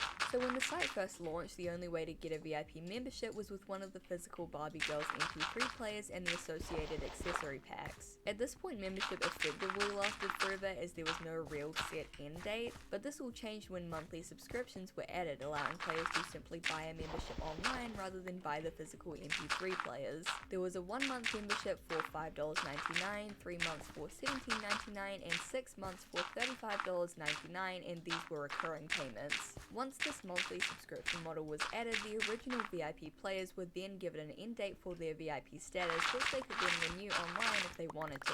Again, this all seems super normal for a kid's virtual world until you realize that once you started paying for VIP, you literally had to keep paying or they would delete your account. What? Non-VIPs could become VIPs through buying memberships or physical items, but Yay, I VIP put the accounts grass could never down. revert back to being non-VIPs. They could only be renewed by paying money, or they would be permanently deleted, forcing players to start all over again with a basic account. This was a blatantly predatory and quite honestly scamming That's move that super effectively sad. kept I would players cry from if I was a paying kid. forever. The fact that buying VIP was an irreversible decision that you had to pay for forever or risk account deletion was obviously never openly advertised, and I can't imagine the amount of kids, or rather kids and their parents who are paying for it, who paid way more money than they wanted to because they didn't want to lose all of their hard-earned progress, all of their items and money, and all of their friends. It's by far the scammiest tactic I've ever seen a kid's virtual world use, which is saying a lot since this particular genre tends to be filled with questionable and shady practices. In April of 2011, players received an email from BarbieGirls.com, quote, "Dear parent, thanks for helping us create the coolest online community for girls. We're sure your daughter has enjoyed all of the fun, fashion, and friendship. We're sad to say goodbye, but the Barbie Girls World will be closing at 11:59 p.m. Eastern Time on June the 1st, 2011. 4 years after its launch, BarbieGirls.com closed its pink glittery doors Alright, and refunded let me VIP see. memberships to all Let me paying update players. my The list. official reason given by Mattel for the closure was, quote, "BarbieGirls.com is closing as the Barbie brand is exploring new opportunities where girls can experience the best of Barbie. We are committed to providing girls with the best play experience both on and offline." Interestingly, after the shutdown, the homepage of BarbieGirls.com prompted users to instead go and join Stardoll, one of the earliest and largest online dress-up and fashion communities on the internet. They even collaborated with the site to add some exclusive Barbie Girls themed items. The Okay. reports of 8-year-olds were understandably upset about the sudden closure, as evidenced by the many outraged Weebly blog posts by Barbie Girls fan pages. The cries of outrage and petitions did nothing to Weebly sway was Mattel, iconic. and BarbieGirls.com has since faded from memory. Despite BarbieGirls.com being well over a decade old at this point and pretty much lost to time, this isn't the final chapter in its long and fraught story. In August of 2021, a non-profit revival project called Barbie Girls Rewritten was launched with the goal of reviving the long-dead game and making it free to play for all of those nostalgic ex-Barbies who used to play the game. The project is still pretty active, posting regular newsletters and social media posts updating followers on their progress. Oh, look, a Although little for some cart. reason their YouTube channel hasn't been updated in 10 months, which is odd. The progress that they've shown so far is pretty cool though. Oh, this for the Rudimentary guild. walking Very mechanics, cool. a pretty fleshed out dress up and customization system, and all of the UI and menus from the original game, not to mention replicas of the iconic soundtrack. While this may not seem like a lot, keep in mind that these non-profit revival / private server projects are usually the work of a small team of unpaid volunteers working in their spare time, So let me all see. things considered, I think progress is pretty good. If nothing else, the Barbie Girls Rewritten team have fostered a really fun and welcoming community for a bunch of super cool people. The social media posts are really fun and the art assets are really impressive. They host movie nights where they watch animated Barbie and Bratz movies, and their Discord seems like a really nice place to hang out and chat with fellow Barbie enthusiasts. It's honestly really cool, and I hope that as the revival project grows, the community grows as well and maintains its very lovely atmosphere. However, as of right now, Barbie Girls Rewritten is not a playable game and there are no plans to release it anytime soon, so Barbie Girls fans will have to continue to wait this one out. I for one really hope that the project works Alright, out it because looks I have like a lot of nostalgia for this these kind of lights vaguely that I have to shitty work Barbies on MMO from has the one- 2000s. I played basically all of the Barbie games, including this one, and while this was definitely one of the worst ones, I was a fiend for Virtual World, so I played the shit out of it, and personally I'd really love to play it again. It's kind of up in the air whether anything will actually materialize because, you know, rewritten projects tend to be a little bit but let's hope so. But I want to hear if you Still miss clipping ribbon. Anyways, I can't listen to something and do something else at once. So it looks like it has like one brick deep slate fence, and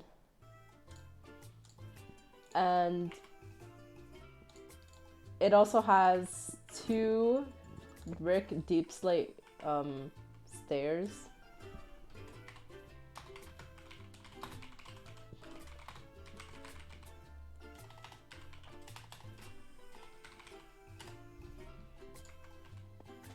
One redstone lab.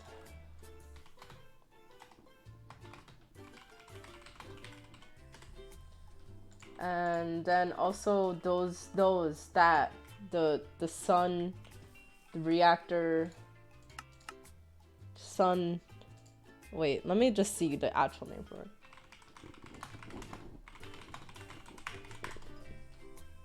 Daylight detector.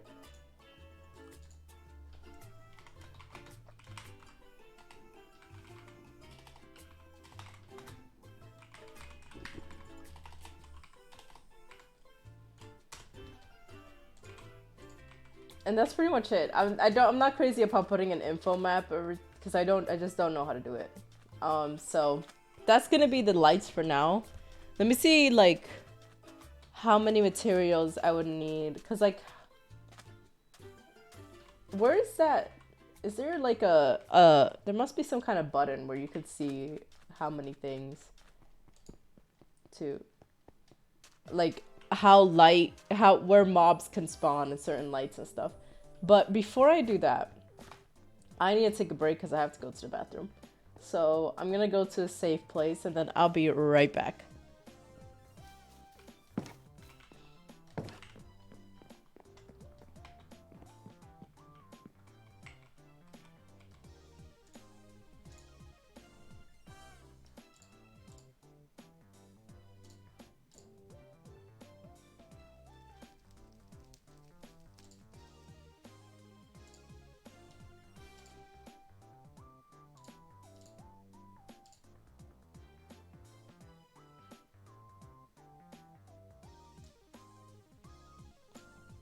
Okay, I'll be right back. What are you saying? Hi, Sushi. Hi, Ray. Hi, Skyliner. Crystal and Wilvis are doing a whole map of the server. That's really cool. Hi, Sky. I'll be right back.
Hello.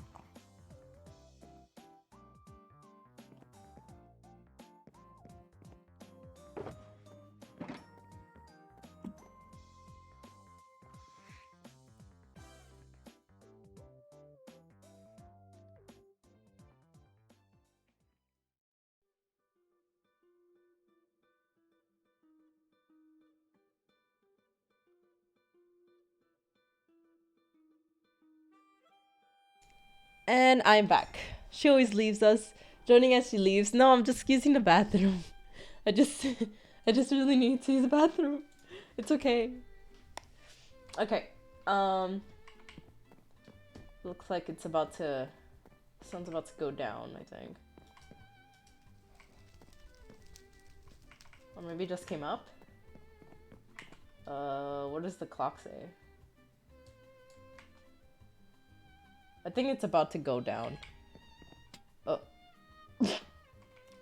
Hearing a trident return is not like fun. Sky, I'm doing really good. I'm really chill. Yeah, work's been okay. In general, just taking care of Limelight and stuff. I really want to work on like playing more Minecraft. It's always my thing. Because I do enjoy it, but I always like view it as like extra work after work, and I just want to change that perception because it really is like relaxing. I don't know why I see it as such like a. I think it's just because of the expectations I have for myself. Looking great right now? Yeah, thank you. I just laid down like a bunch of grass, as you can see, so I can like get started on shaping around the park once I get to it. And right now I'm like collecting materials for redstone stuff because there's like she leaves us for her band. Shaking my head. It's a fun time with the band. I'm just saying. You all are bullies. Who's bullying Slappa? Who's bullying Slappa?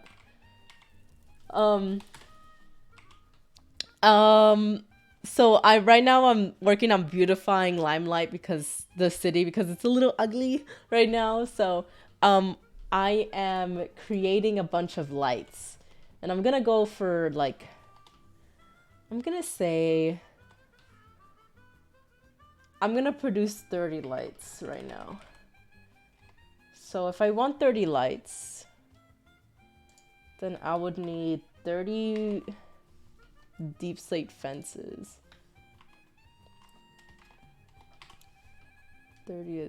60 deep slate stairs.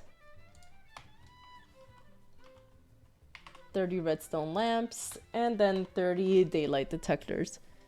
Lighting is important, super important. And Indy made like a really cool bag. You're extra see.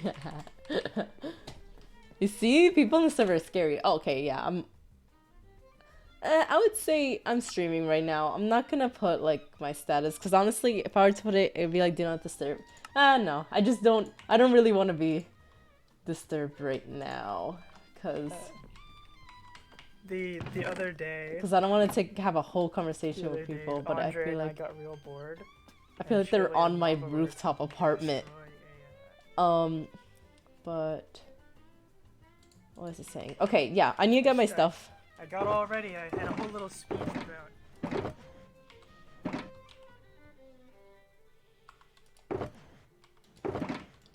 So I do have some cobble deep slate that I can start working with. Obviously, I think I'm gonna get more. Oh no, I have a good amount. Okay.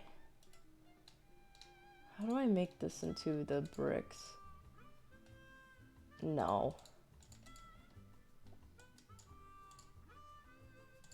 Cobble deep slate.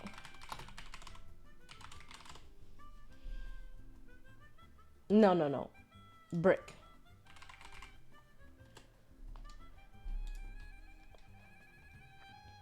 Okay, no.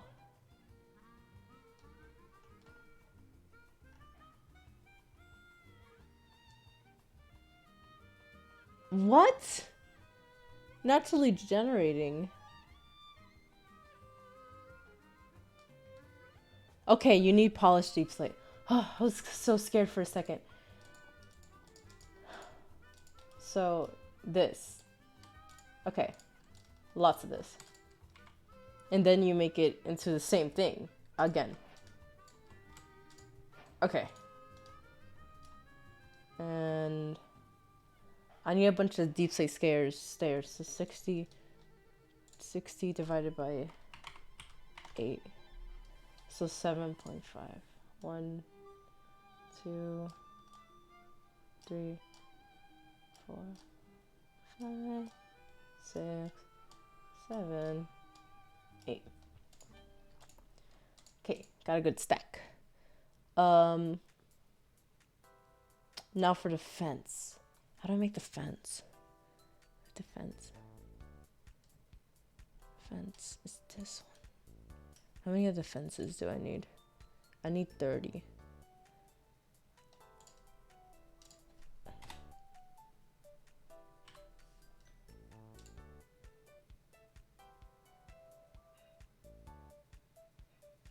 I need 30. Oh, 30 divided by 6. Oh my god, the math is crazy. Okay, so 5 times over. 1, 2. Only 2 times, okay.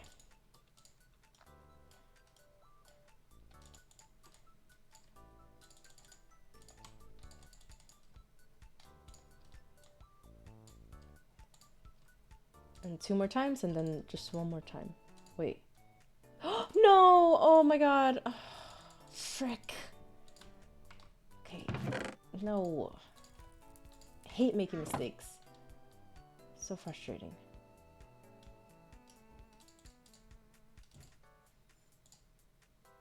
Oh, sorry. Hi, Andre. How are you doing? Slushy, say hi. No, Ray, stop calling me out. I'm so busy. Please. Hi, thank you for dinner.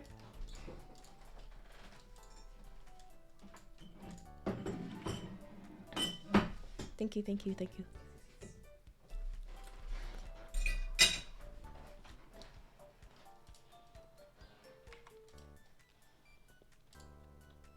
Okay, I need this 3 more times. Okay, that's actually perfect.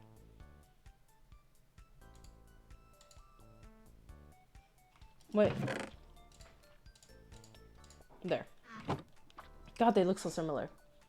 Okay. I have my deep slate fence, deep slate stairs, redstone lamp, that's gonna be the heart.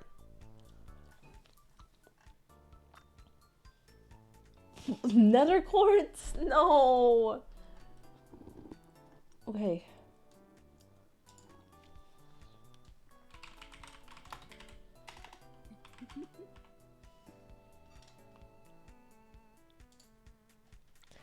Oh, this happens every day.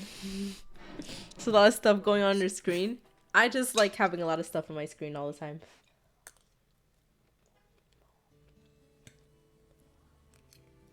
I think it's fun.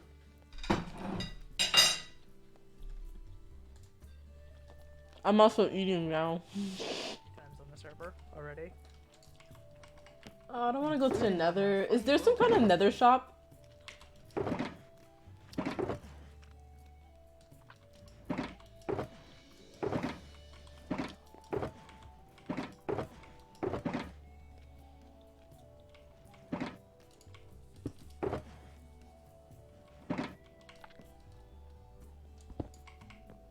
Does anyone know if there's some kind of nurse there?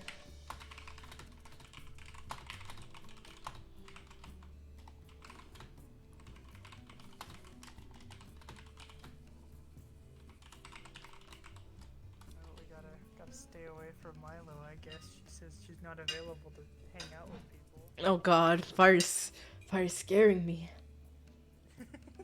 Hit tab.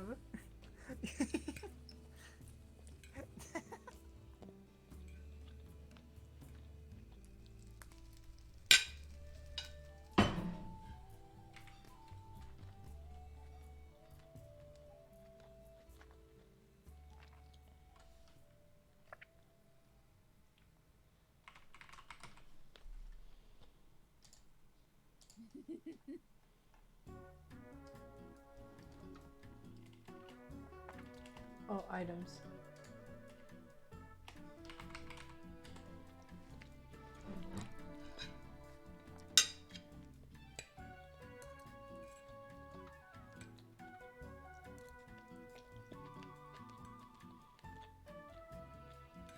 I hate going to Nether. I'm sorry. Like, it's so scary to me now.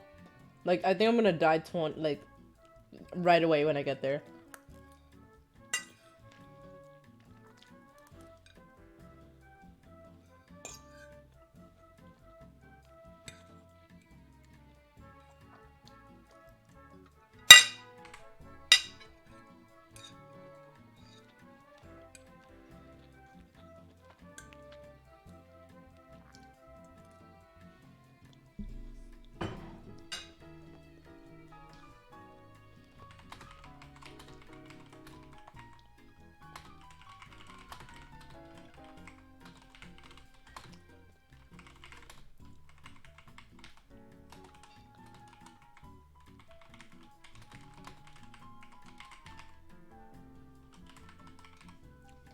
I think it's blocks, right?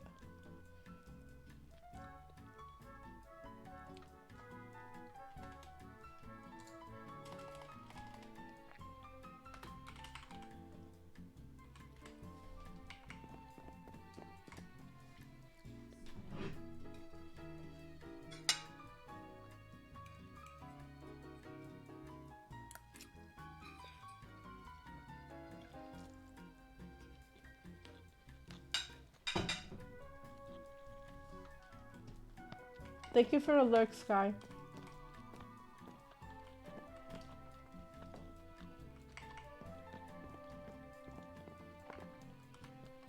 I'm sorry I'm such a coward, guys.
Quartz. Why didn't someone tell me? It's quartz right here. Quartz, gravel, blackstone. Alright, I'm gonna get that quartz. Is there someone leather, bone, restraint, glowstone?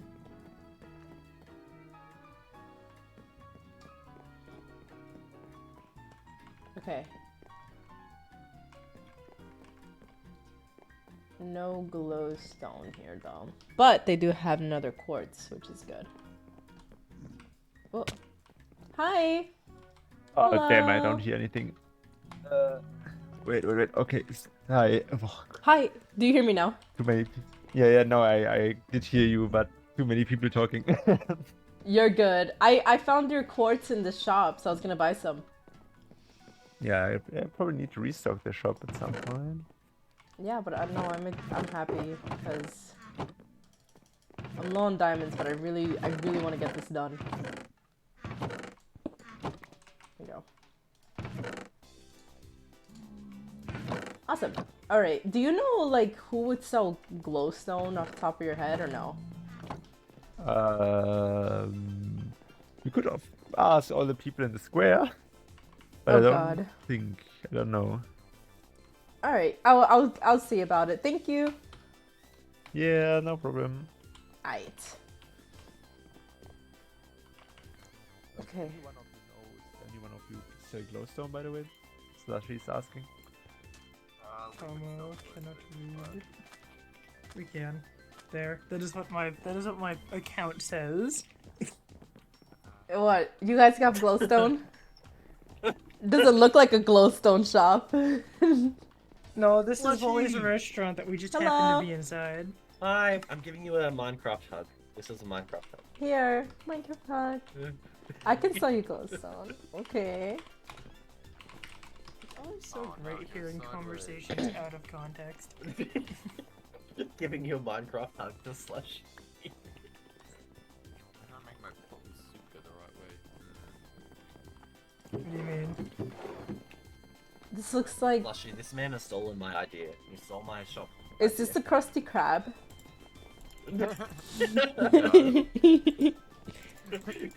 Levi's You lumber stole Krabby shop Patties? Hound, get out. is gonna have There glowstone. we go. Apparently, Levi's lumber shop has glowstone, which I don't believe, but I'm gonna check Well, I anyways. took it. I did not. I made the inside and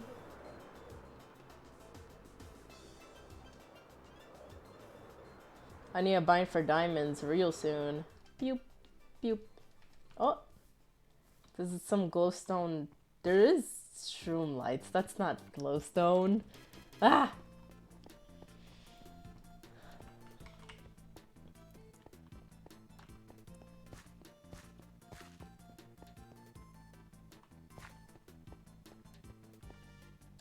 Mushroom stem.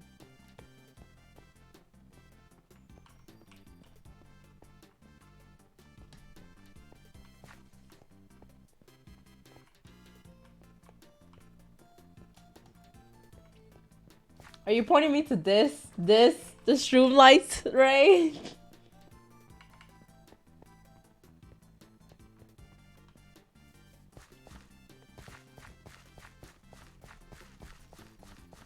Okay, it's just manufacturing things going on back here. So no, he does not.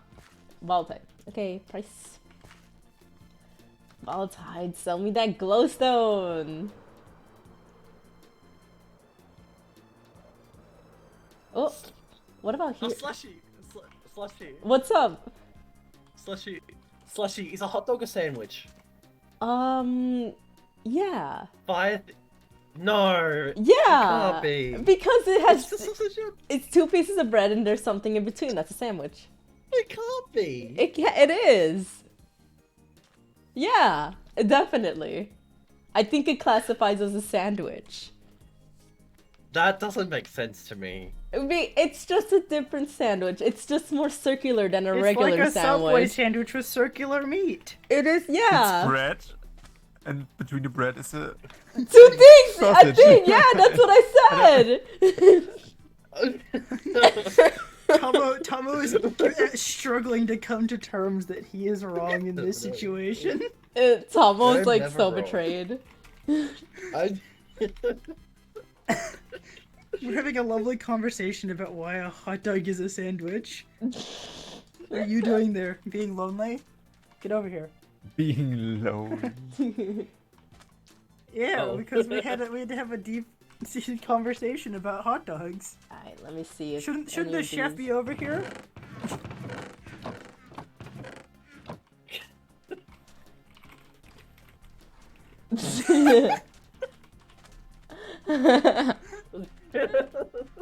Sorry. Elytra, shulker box. Flour with every purchase.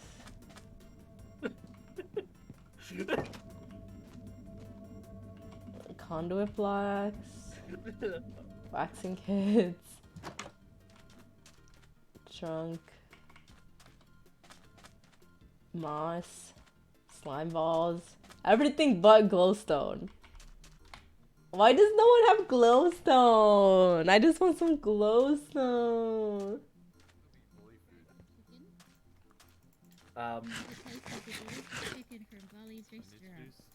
It's How about Cafe de Voli? Is this open yet? I'm hungry. Is Very this open nice. yet? It's very nice. It's open. Ooh, that looks really good. Would you like to try some hot dog from Cafe de Voli? Yeah, I love Which this is type of really- sandwich. I love this Yeah, sandwich. sandwich. Can I please get a sandwich from Cafe de Voli?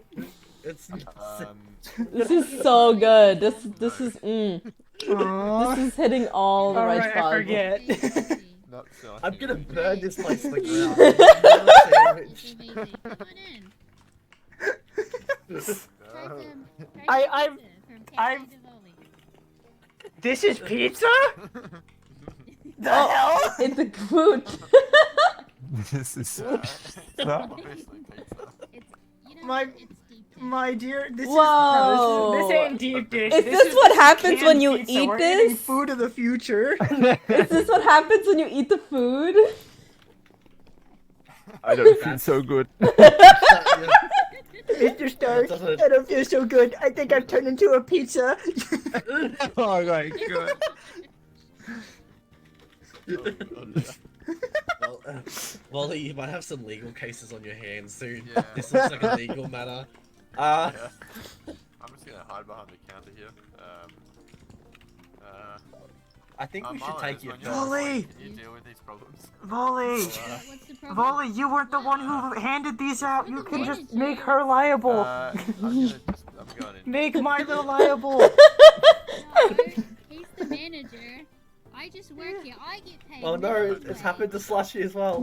Slushy's been affected. Everyone's been affected. It's just a little weird, but Oh I'll my be God, she fine. turned into a sandwich. Oh dear. I've turned myself into a sandwich. I'm sandwich slushy.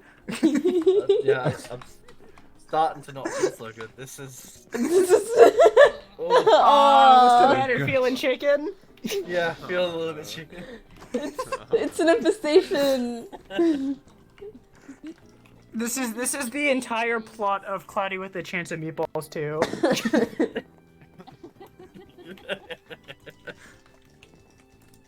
I don't know Oh, why I perfect. can't The say. food council can meet with you. There's just enough seats.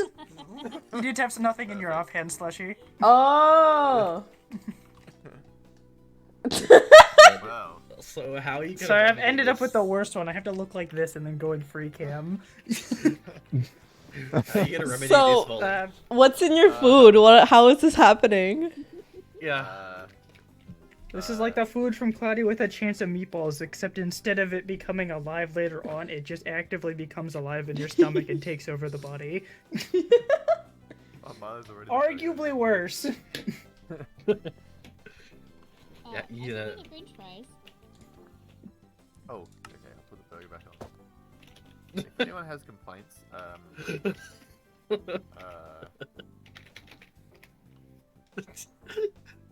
Doesn't know how to handle this legal proceedings. We need a courthouse. We need a proper legal system. Yeah, we do. I mean, we have a city hall. Yeah. We need to put Volley in jail. Should we do a class action against Volley? Yes. untested new. Let's method do of a food class production, action. Why would I want a class action volley? This is like the best food that Limelight has to offer because there's nothing else. There's If we no get rid of food. him, we get rid of all the food that we have availability to. I want to see compensation. I want to take that first diamond from him. I feel like that is all that Wow. will make things better. That's mean. My first diamond. What's wrong? That's What's vile. wrong, honey? Yeah. What are you? I've become No, that honey. didn't come from me. You become honey. Yes. Oh A my bottle of gosh, honey. why? Oh. Nice and sweet. Well, I'll She's remember very this. sweet. I'll remember this. It's very. Of course, I'm the sweetest person on the server. Oh my I would god. never do anything awful to anyone at any time. No, that's so out of character for me. Fire is the most terrifying person in the server. Yeah, we need to build this courthouse soon. But before we do, I need to get some glowstone. I need some glowstone. Oh wait, I think that was, yeah, Volley with the poisonous food.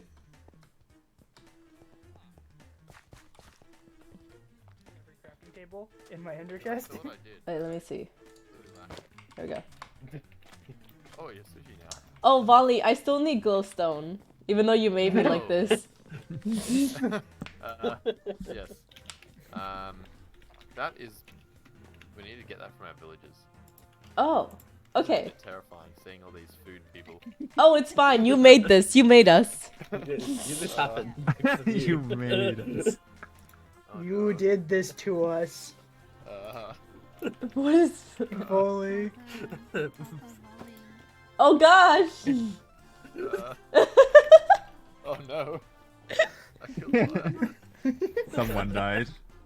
Man, I'm dead. Oh god! Is this what your food does? Hold on. No, this is more meat to add to the freezer. No! The freezer room doesn't work so well either. It's No, your freezer sucks. none of my shelves work. You can put in the item frame in here now. Molly, I need glowstone. Oh yeah. You're getting this. Oh, sorry. Really, it's the whole reason I came here. Well, I'm gonna have to go back to our base to do a little bit of crafting for that. Okay. Um, You know where I live.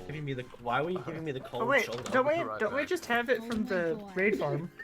not glowstone. Oh, we do have glowstone. Yeah, right. we should get glowstone from the raid farm, shouldn't we? Yeah. How much do you need, Slushy?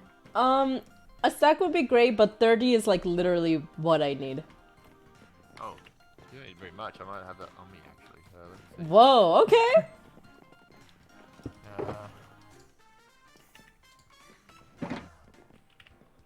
This is my new identity. I do. I'm now one of the chicken.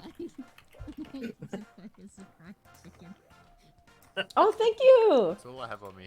That's awesome. love Do you want a what does diamond? this say about you as a Sure. person? I love KFC. KFC is Thank such a you. great food. No worries. I'm gonna make some lights. I'll be back. Hold on, I found the perfect food that I Bye-bye. could wear because it feels like something a goblin would eat. Oh my god. So the next part is just getting the redstone, which I'm not gonna buy redstone, because I think it makes a good excuse for me to go mining. So let's just go upstairs.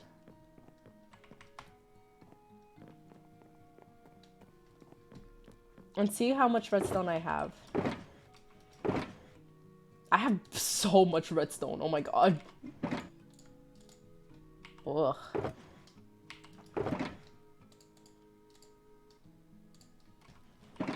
Okay, let's make some lamps.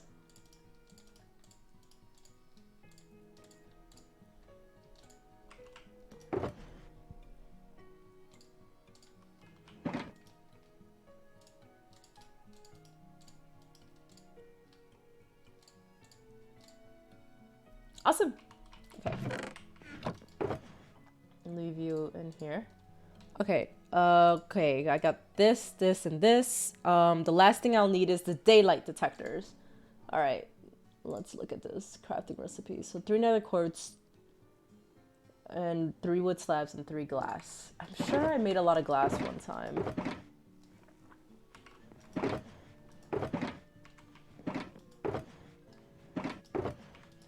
I'll have a lot of sand. Yeah, that'll probably be the move.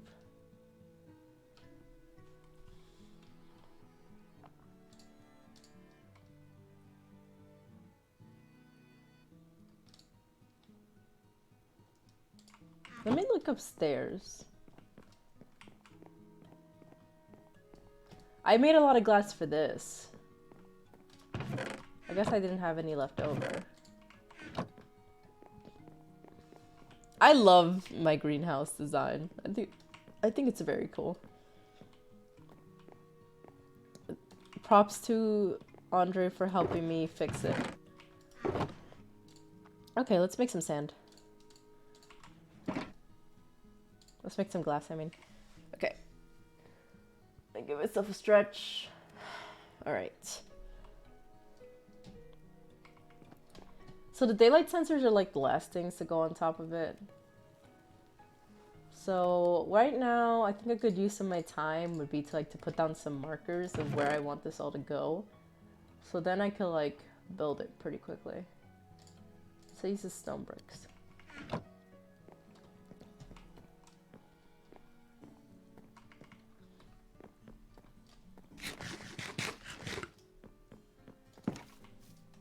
Around 9:30, I have to probably end this stream for now, which is sad to me because I've been having a good time. But You're looking a bit flaky.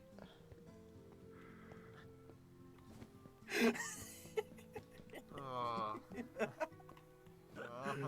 I can't hear Fireflies talking. I can't hear you, Fire, if you're talking. Are you muted or something? Wait, let me see. No, I was Ow. just going through my weapons. Oh! I was deciding which one would be the least lethal but still hurt. How many?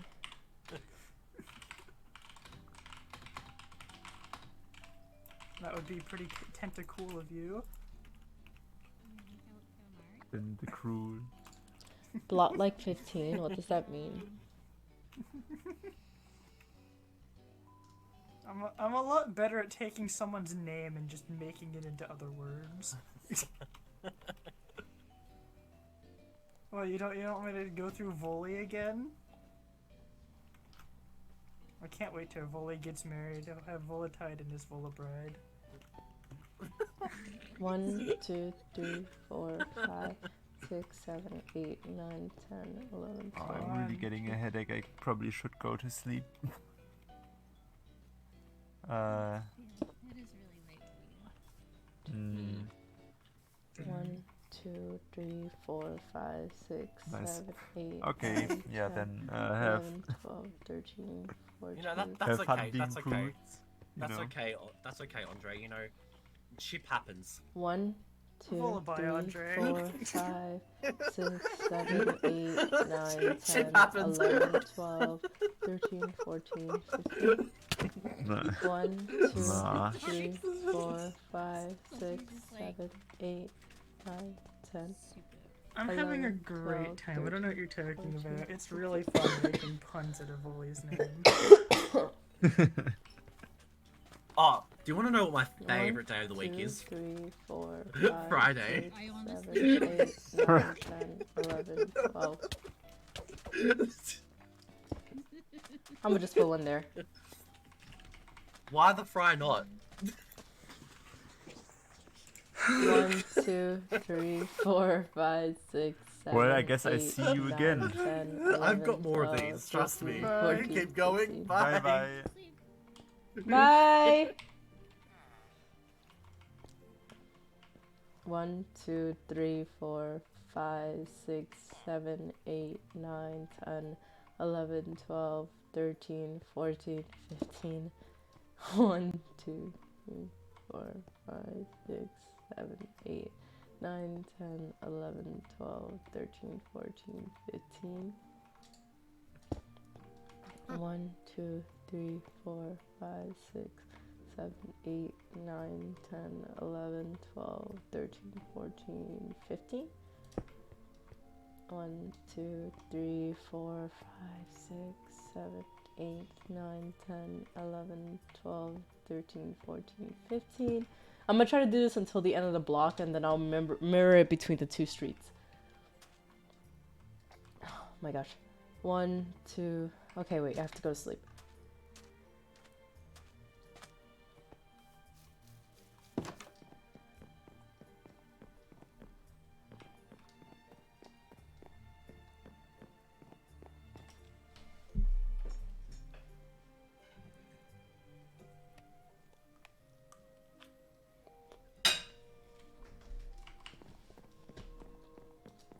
How's this doing?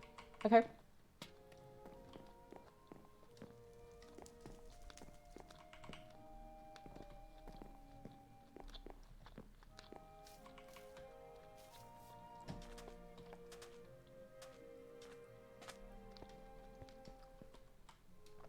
One, 2, 3, 4, 5, 6, 7, 8, 9, 10, 11, 12, 13, 14, 15. 1, 2, 3, 4, 5, 6, 7, 8, 9, 10, 11, 12, 13, 14, 15. 1, 2, 3, 4, 5, 6, 7, 8, 9, 10, 11. Let's put one here.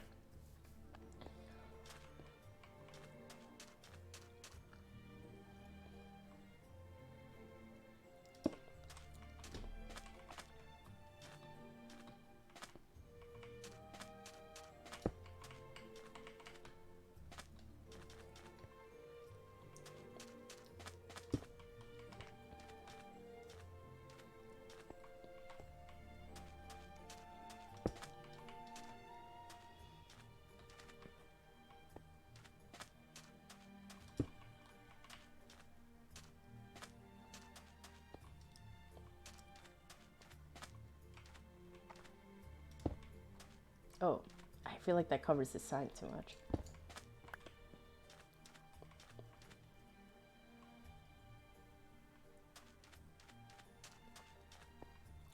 Just gonna make it a little closer and put it there then.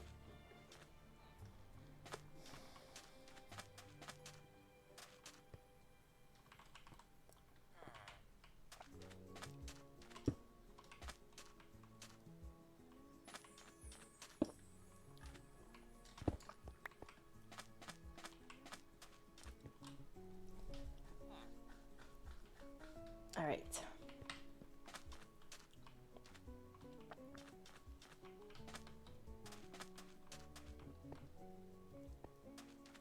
There is one right there though, so just to be nice, I'll put one here.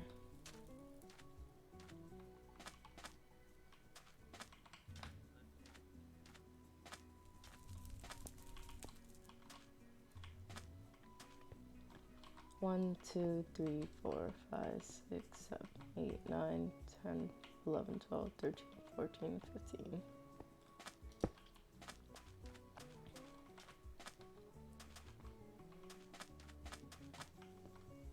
Buy one for me since I can provide and he can't. Well, I'm gonna charge me an diamond, please. I can give you 1 diamond for a stack of golden carrots. Right. Oh. Wait, 1 diamond. Okay, I need an end chest. Who's got an end chest on him? That I can borrow. Right there. Turn around. I really need to provide one for the restaurant, don't I? There we go. There you go. The restaurant one has diamond. permanent one now. Yay! Well, Volley, I've somehow managed to make the same amount of money that your entire restaurant has made just by showing up and existing. I also made another diamond. Okay, I think that's good. My restaurant. Thank Let me you count very how much. many there are. 1, Does that really 2, count, though? 3, 4, 5, 6, I've made an equivalent 7, amount of money to you selling 8, food at your 9, restaurant. 10, 11, 12,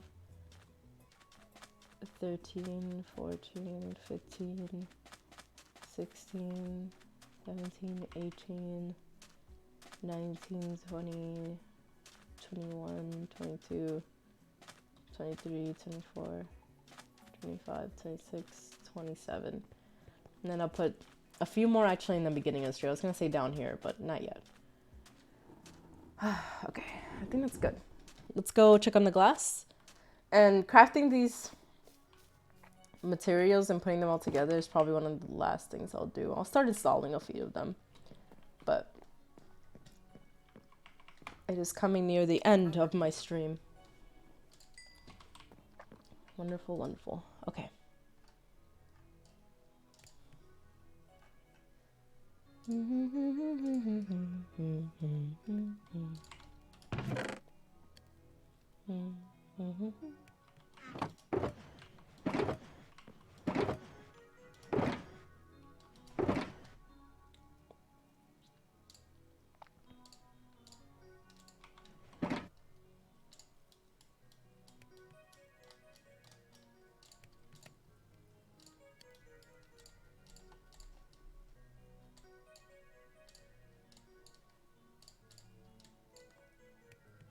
Oops. Ah. Okay, this is gonna make 14. I need 30. Oh, I need more nether quartz. Oh, I feel like a fool now.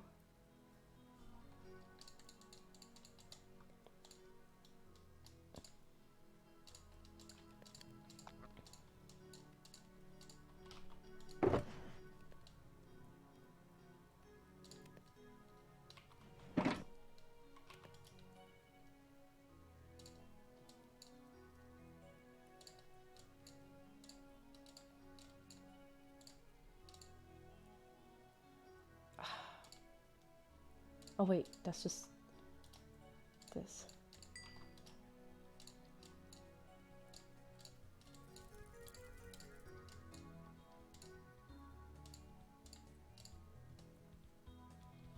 Okay, I can only make 21 lamps for now, which is a little frustrating, but it's fine.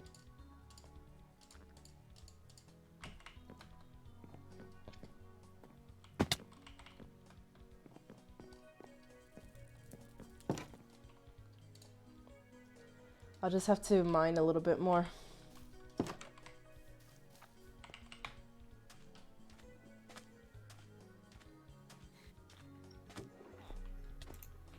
Oh. No, no. I can't. I'm trying to get my. Murder is the name, but I realize it's just a bit of a redundant question. You should know by now. That's Yeah. my common denominator. Yeah, I've decided that if we ever do Lime Hunt, a second session of it, I will probably not join. What? 'Cause it's too powerful. Because I want to give everyone else a chance, because I kind of eliminated more than half the competition. I just want to do it again so I can have a chance. Oh, there's an upstairs. It's an employees only area. Yeah, there's not much in there. Didn't he hire you though? Yes. I'm an employee.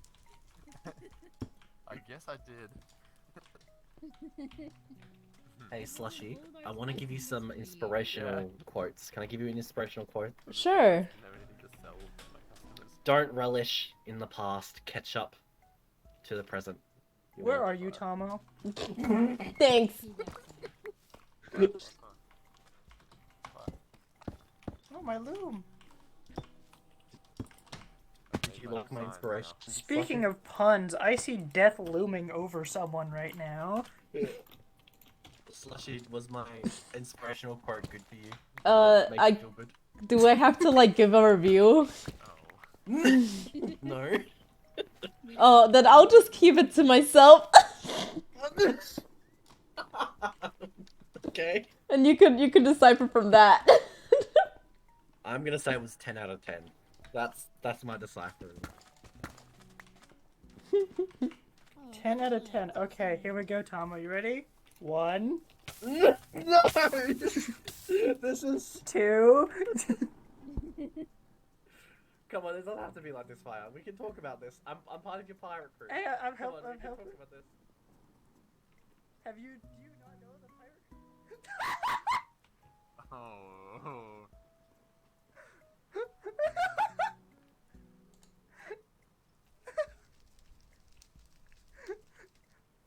Marlo, oops, I didn't mean to.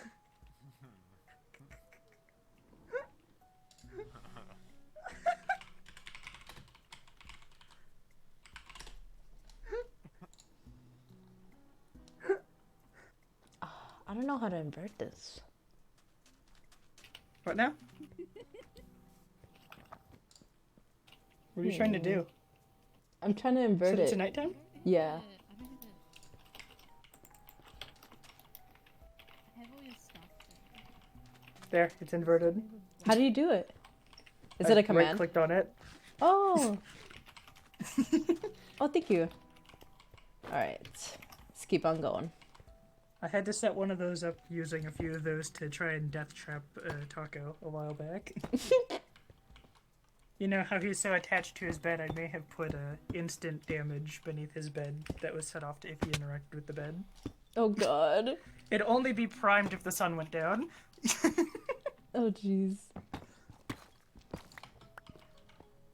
Gotta love those traps, they're fun. Hey, Fire, do you like my sign? I got a name for the place now. Vola food? Yeah.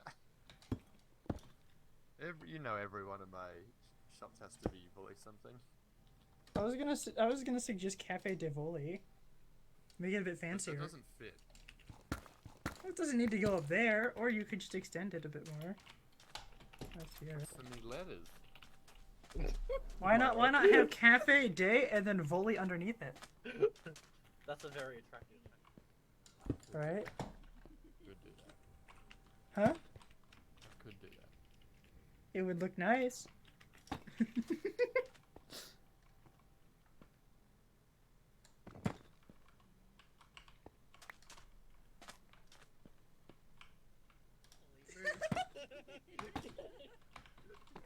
I think I just have to. You can really tell that we based together. Yeah, I had... Volley!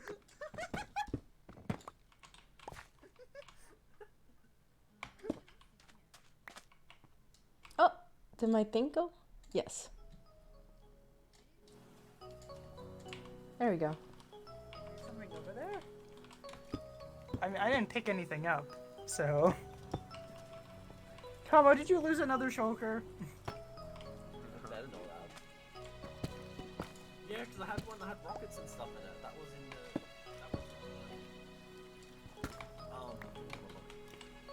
There are no items around here. I'm using entity radar. Are you sure y'all didn't pick anything up? Here, Tomo, you can have the singular piece of dirt I picked up earlier. That's not what... Slushy. Do you have any of my stuff?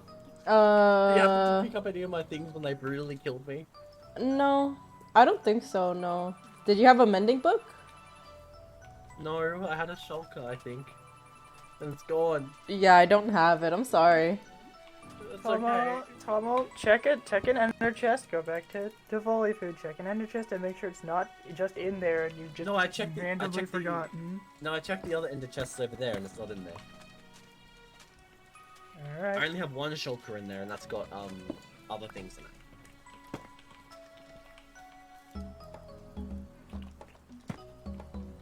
Milo, you did this. You did this. You did this to me. You just stand there, Milo. Look at what you've done to me. Can't have nothing in Lime City. You know, I thought you being from New Zealand and me being from Australia would have each other's back, but then you just go ahead and axe me in the side of the face. I think you should. No, Tomo. Sure. I'm Tomo. gonna beat you up. People are around me. I bring out the worst in people. Yeah, I do. yeah. I know I do. I am saying this with a smile on my I mean- face, because I know I do. I mean, to be fair, I probably did deserve it because I didn't say What was that, Volley? And you did I did attack. beat Oh. up, like, how- Oh, you're at the That I base. did. That I did. But, hey, Tomo, Hmm. here is a diamond to go buy more rockets. What? Well, there was a diamond to go buy more rockets. Here you Thank you. That's. I like go. go. And I'm gonna here's go- another one for you guys and buy like some more shelter stuff. I like using Omni. I like playing the game of chance and playing Omni's game. Oh yeah, That's fun.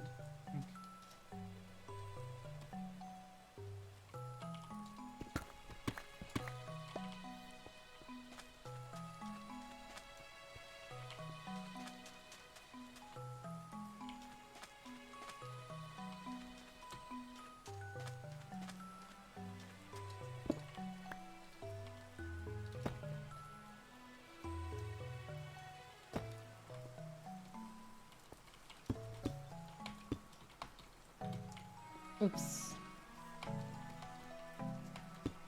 I like have to keep track of the time because I also almost have to get off. I don't want to get off. I'm on like a nice like mental mojo here. There we go.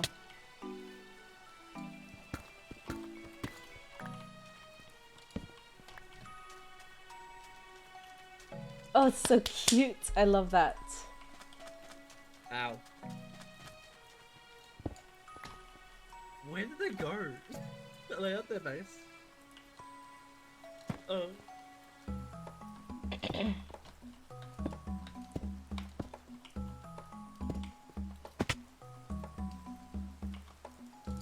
You mean you're actually gonna sell real food at your restaurant?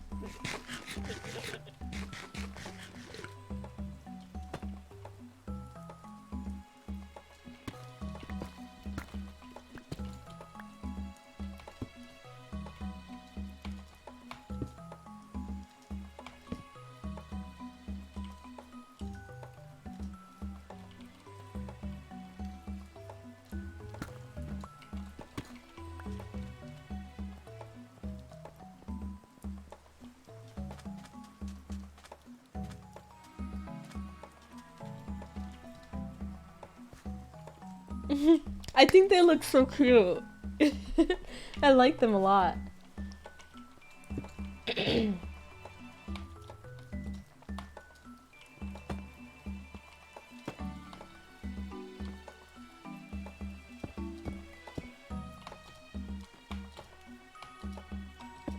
we go.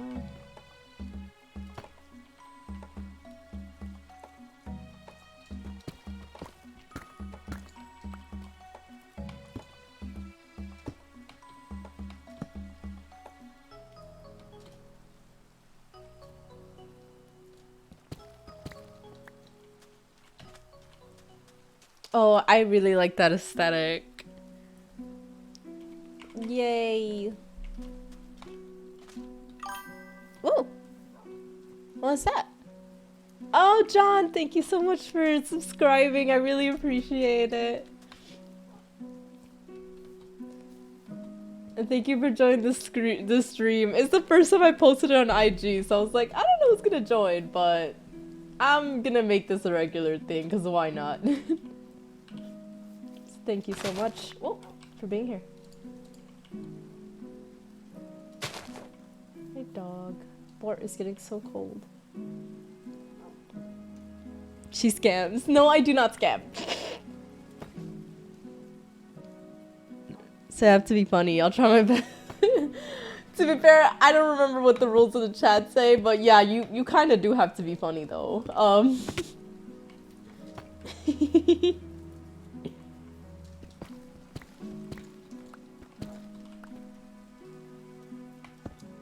But I am actually ending the stream soon, which is super unfortunate. I'm sorry.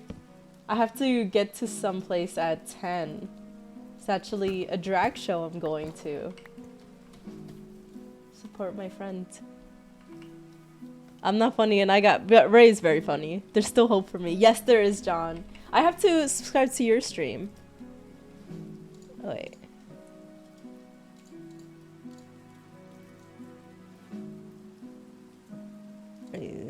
There we go. I just followed you. I've been meaning to do it and it totally like leaves my mind. 2 hours and all she did was lay down grass. You didn't miss much. I also look at all these lamps. I put down all these lamps and got materials for them. It's pretty... I'm beautifying Limecity and it's going very well. Okay. Alright, no... Minecraft isn't always glamorous and fun, alright, Ray? Mr. I only use stone picks.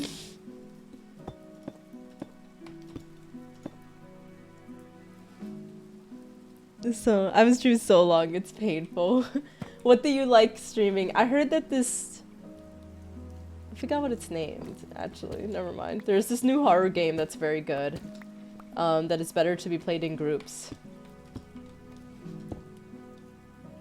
And I might play that soon. But what do you usually like streaming? Yeah. I got the sense. I think I snooped your stream one time. Or at least like what you stream and stuff. But I didn't have the time to join it.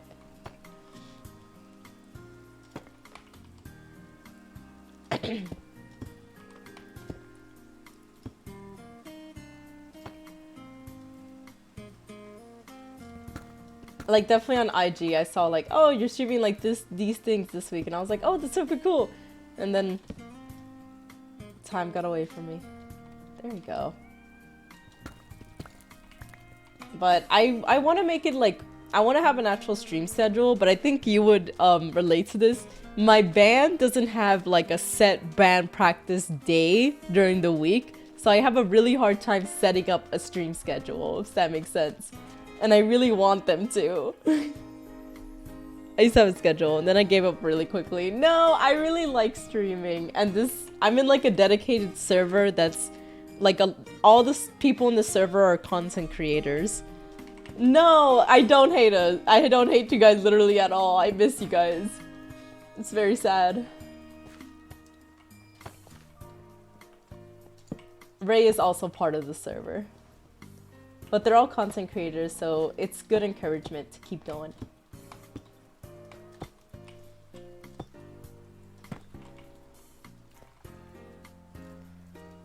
A light just got away from me. Yeah, that happens. I feel that and believe that. Mine is literally the band practice. Like, that's the main thing, which is sad. I just haven't had any motivation to do it again. No. Oh, jeez, Ray. Calling me out.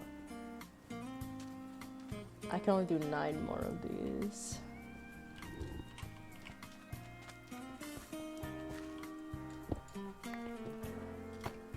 Oops.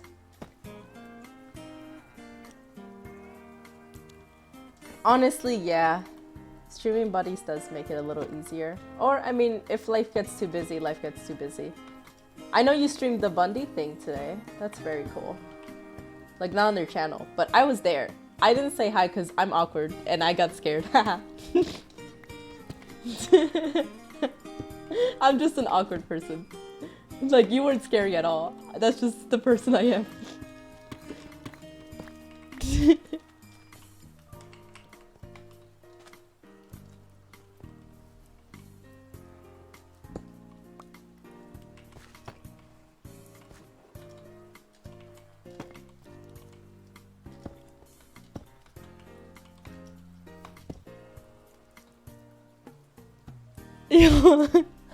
If there are more people playing with me, you can convince me to try to play like a game with you.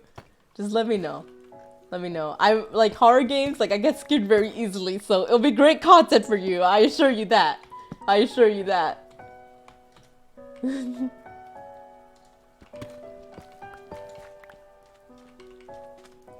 Or she didn't want to make a fool of herself. Sky Sushi. I'm just awkward. I'm just awkward. Like, I know people from IG so easily. I'm like, yeah, I know you. But I don't know you. And I get awkward. But next time I see you, I will make sure to say hi. Especially since you checked out my stream. I really appreciate it.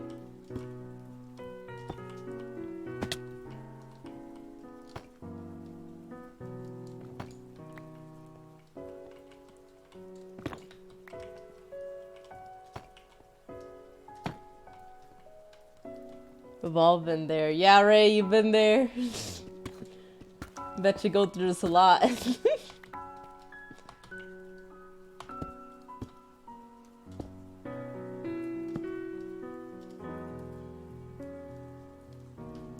I saw you in basic. I was like, oh, I should.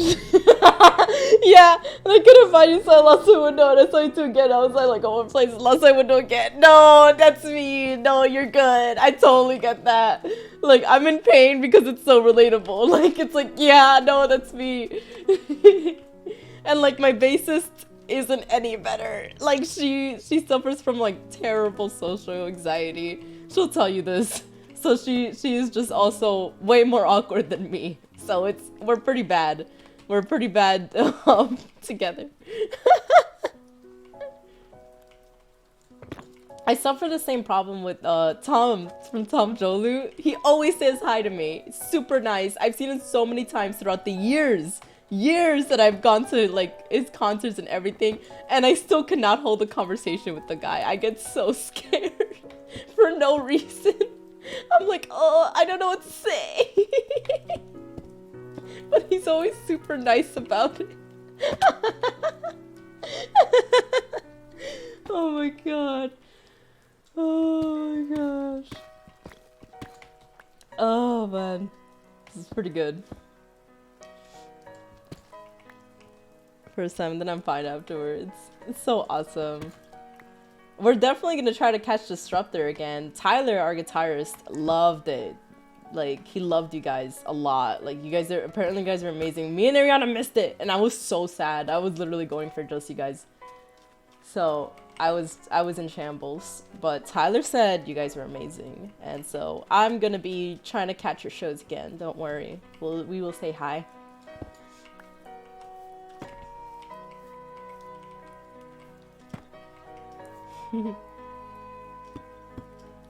But yeah.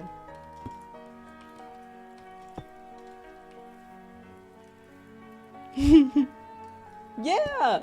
And Tyler we trust, honestly, iconic. And Tyler loves hardcore music, so like he's very well versed in the subject, so these are high compliments.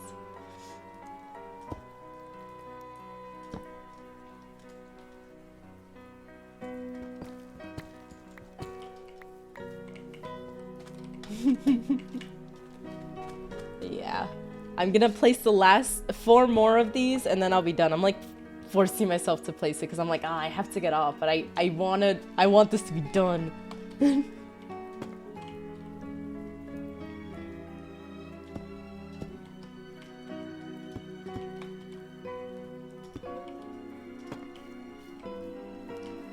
A few weeks ago, I met him there for the first time and he missed. So yeah, and we clowned him for it so bad. We clowned him for it.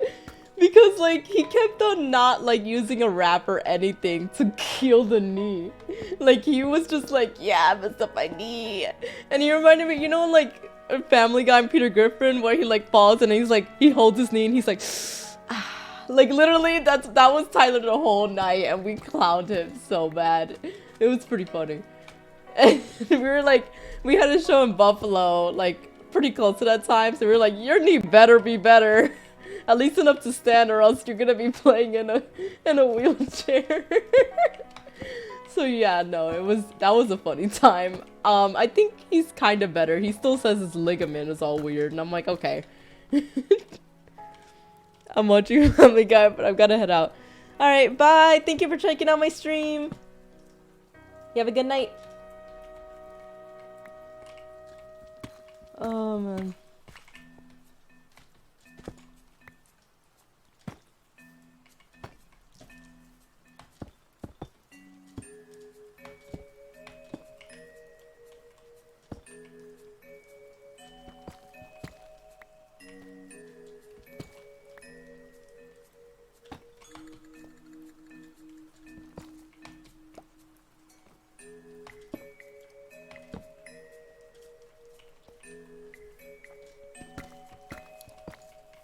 One more left. Yes, I'm very excited. Oh, this looks really nice. I really like it. I'm gonna put it over here because over here has finished buildings. Don't worry, I'm building that courthouse real soon. And I also have to mine for more diamonds to get more quartz.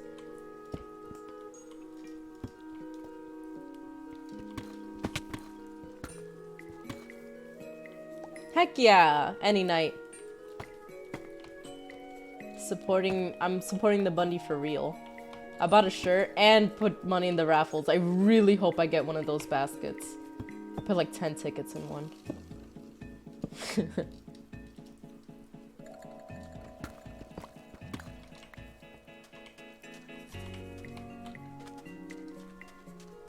All right. Okay, this is a good way to end the stream. I'm gonna put like a note here.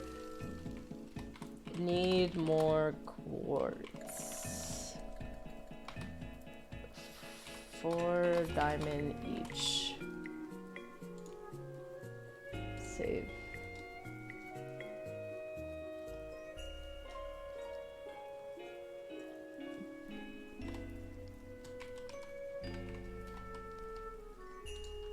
Cool. Alright. Alright, let me go to a nice safe place and end my stream. I think I did a good amount. I'm halfway done with doing my other things.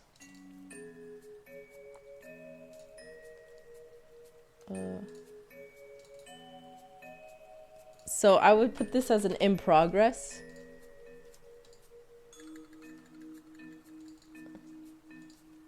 Oh, okay, yeah, they mirror each other. That's good.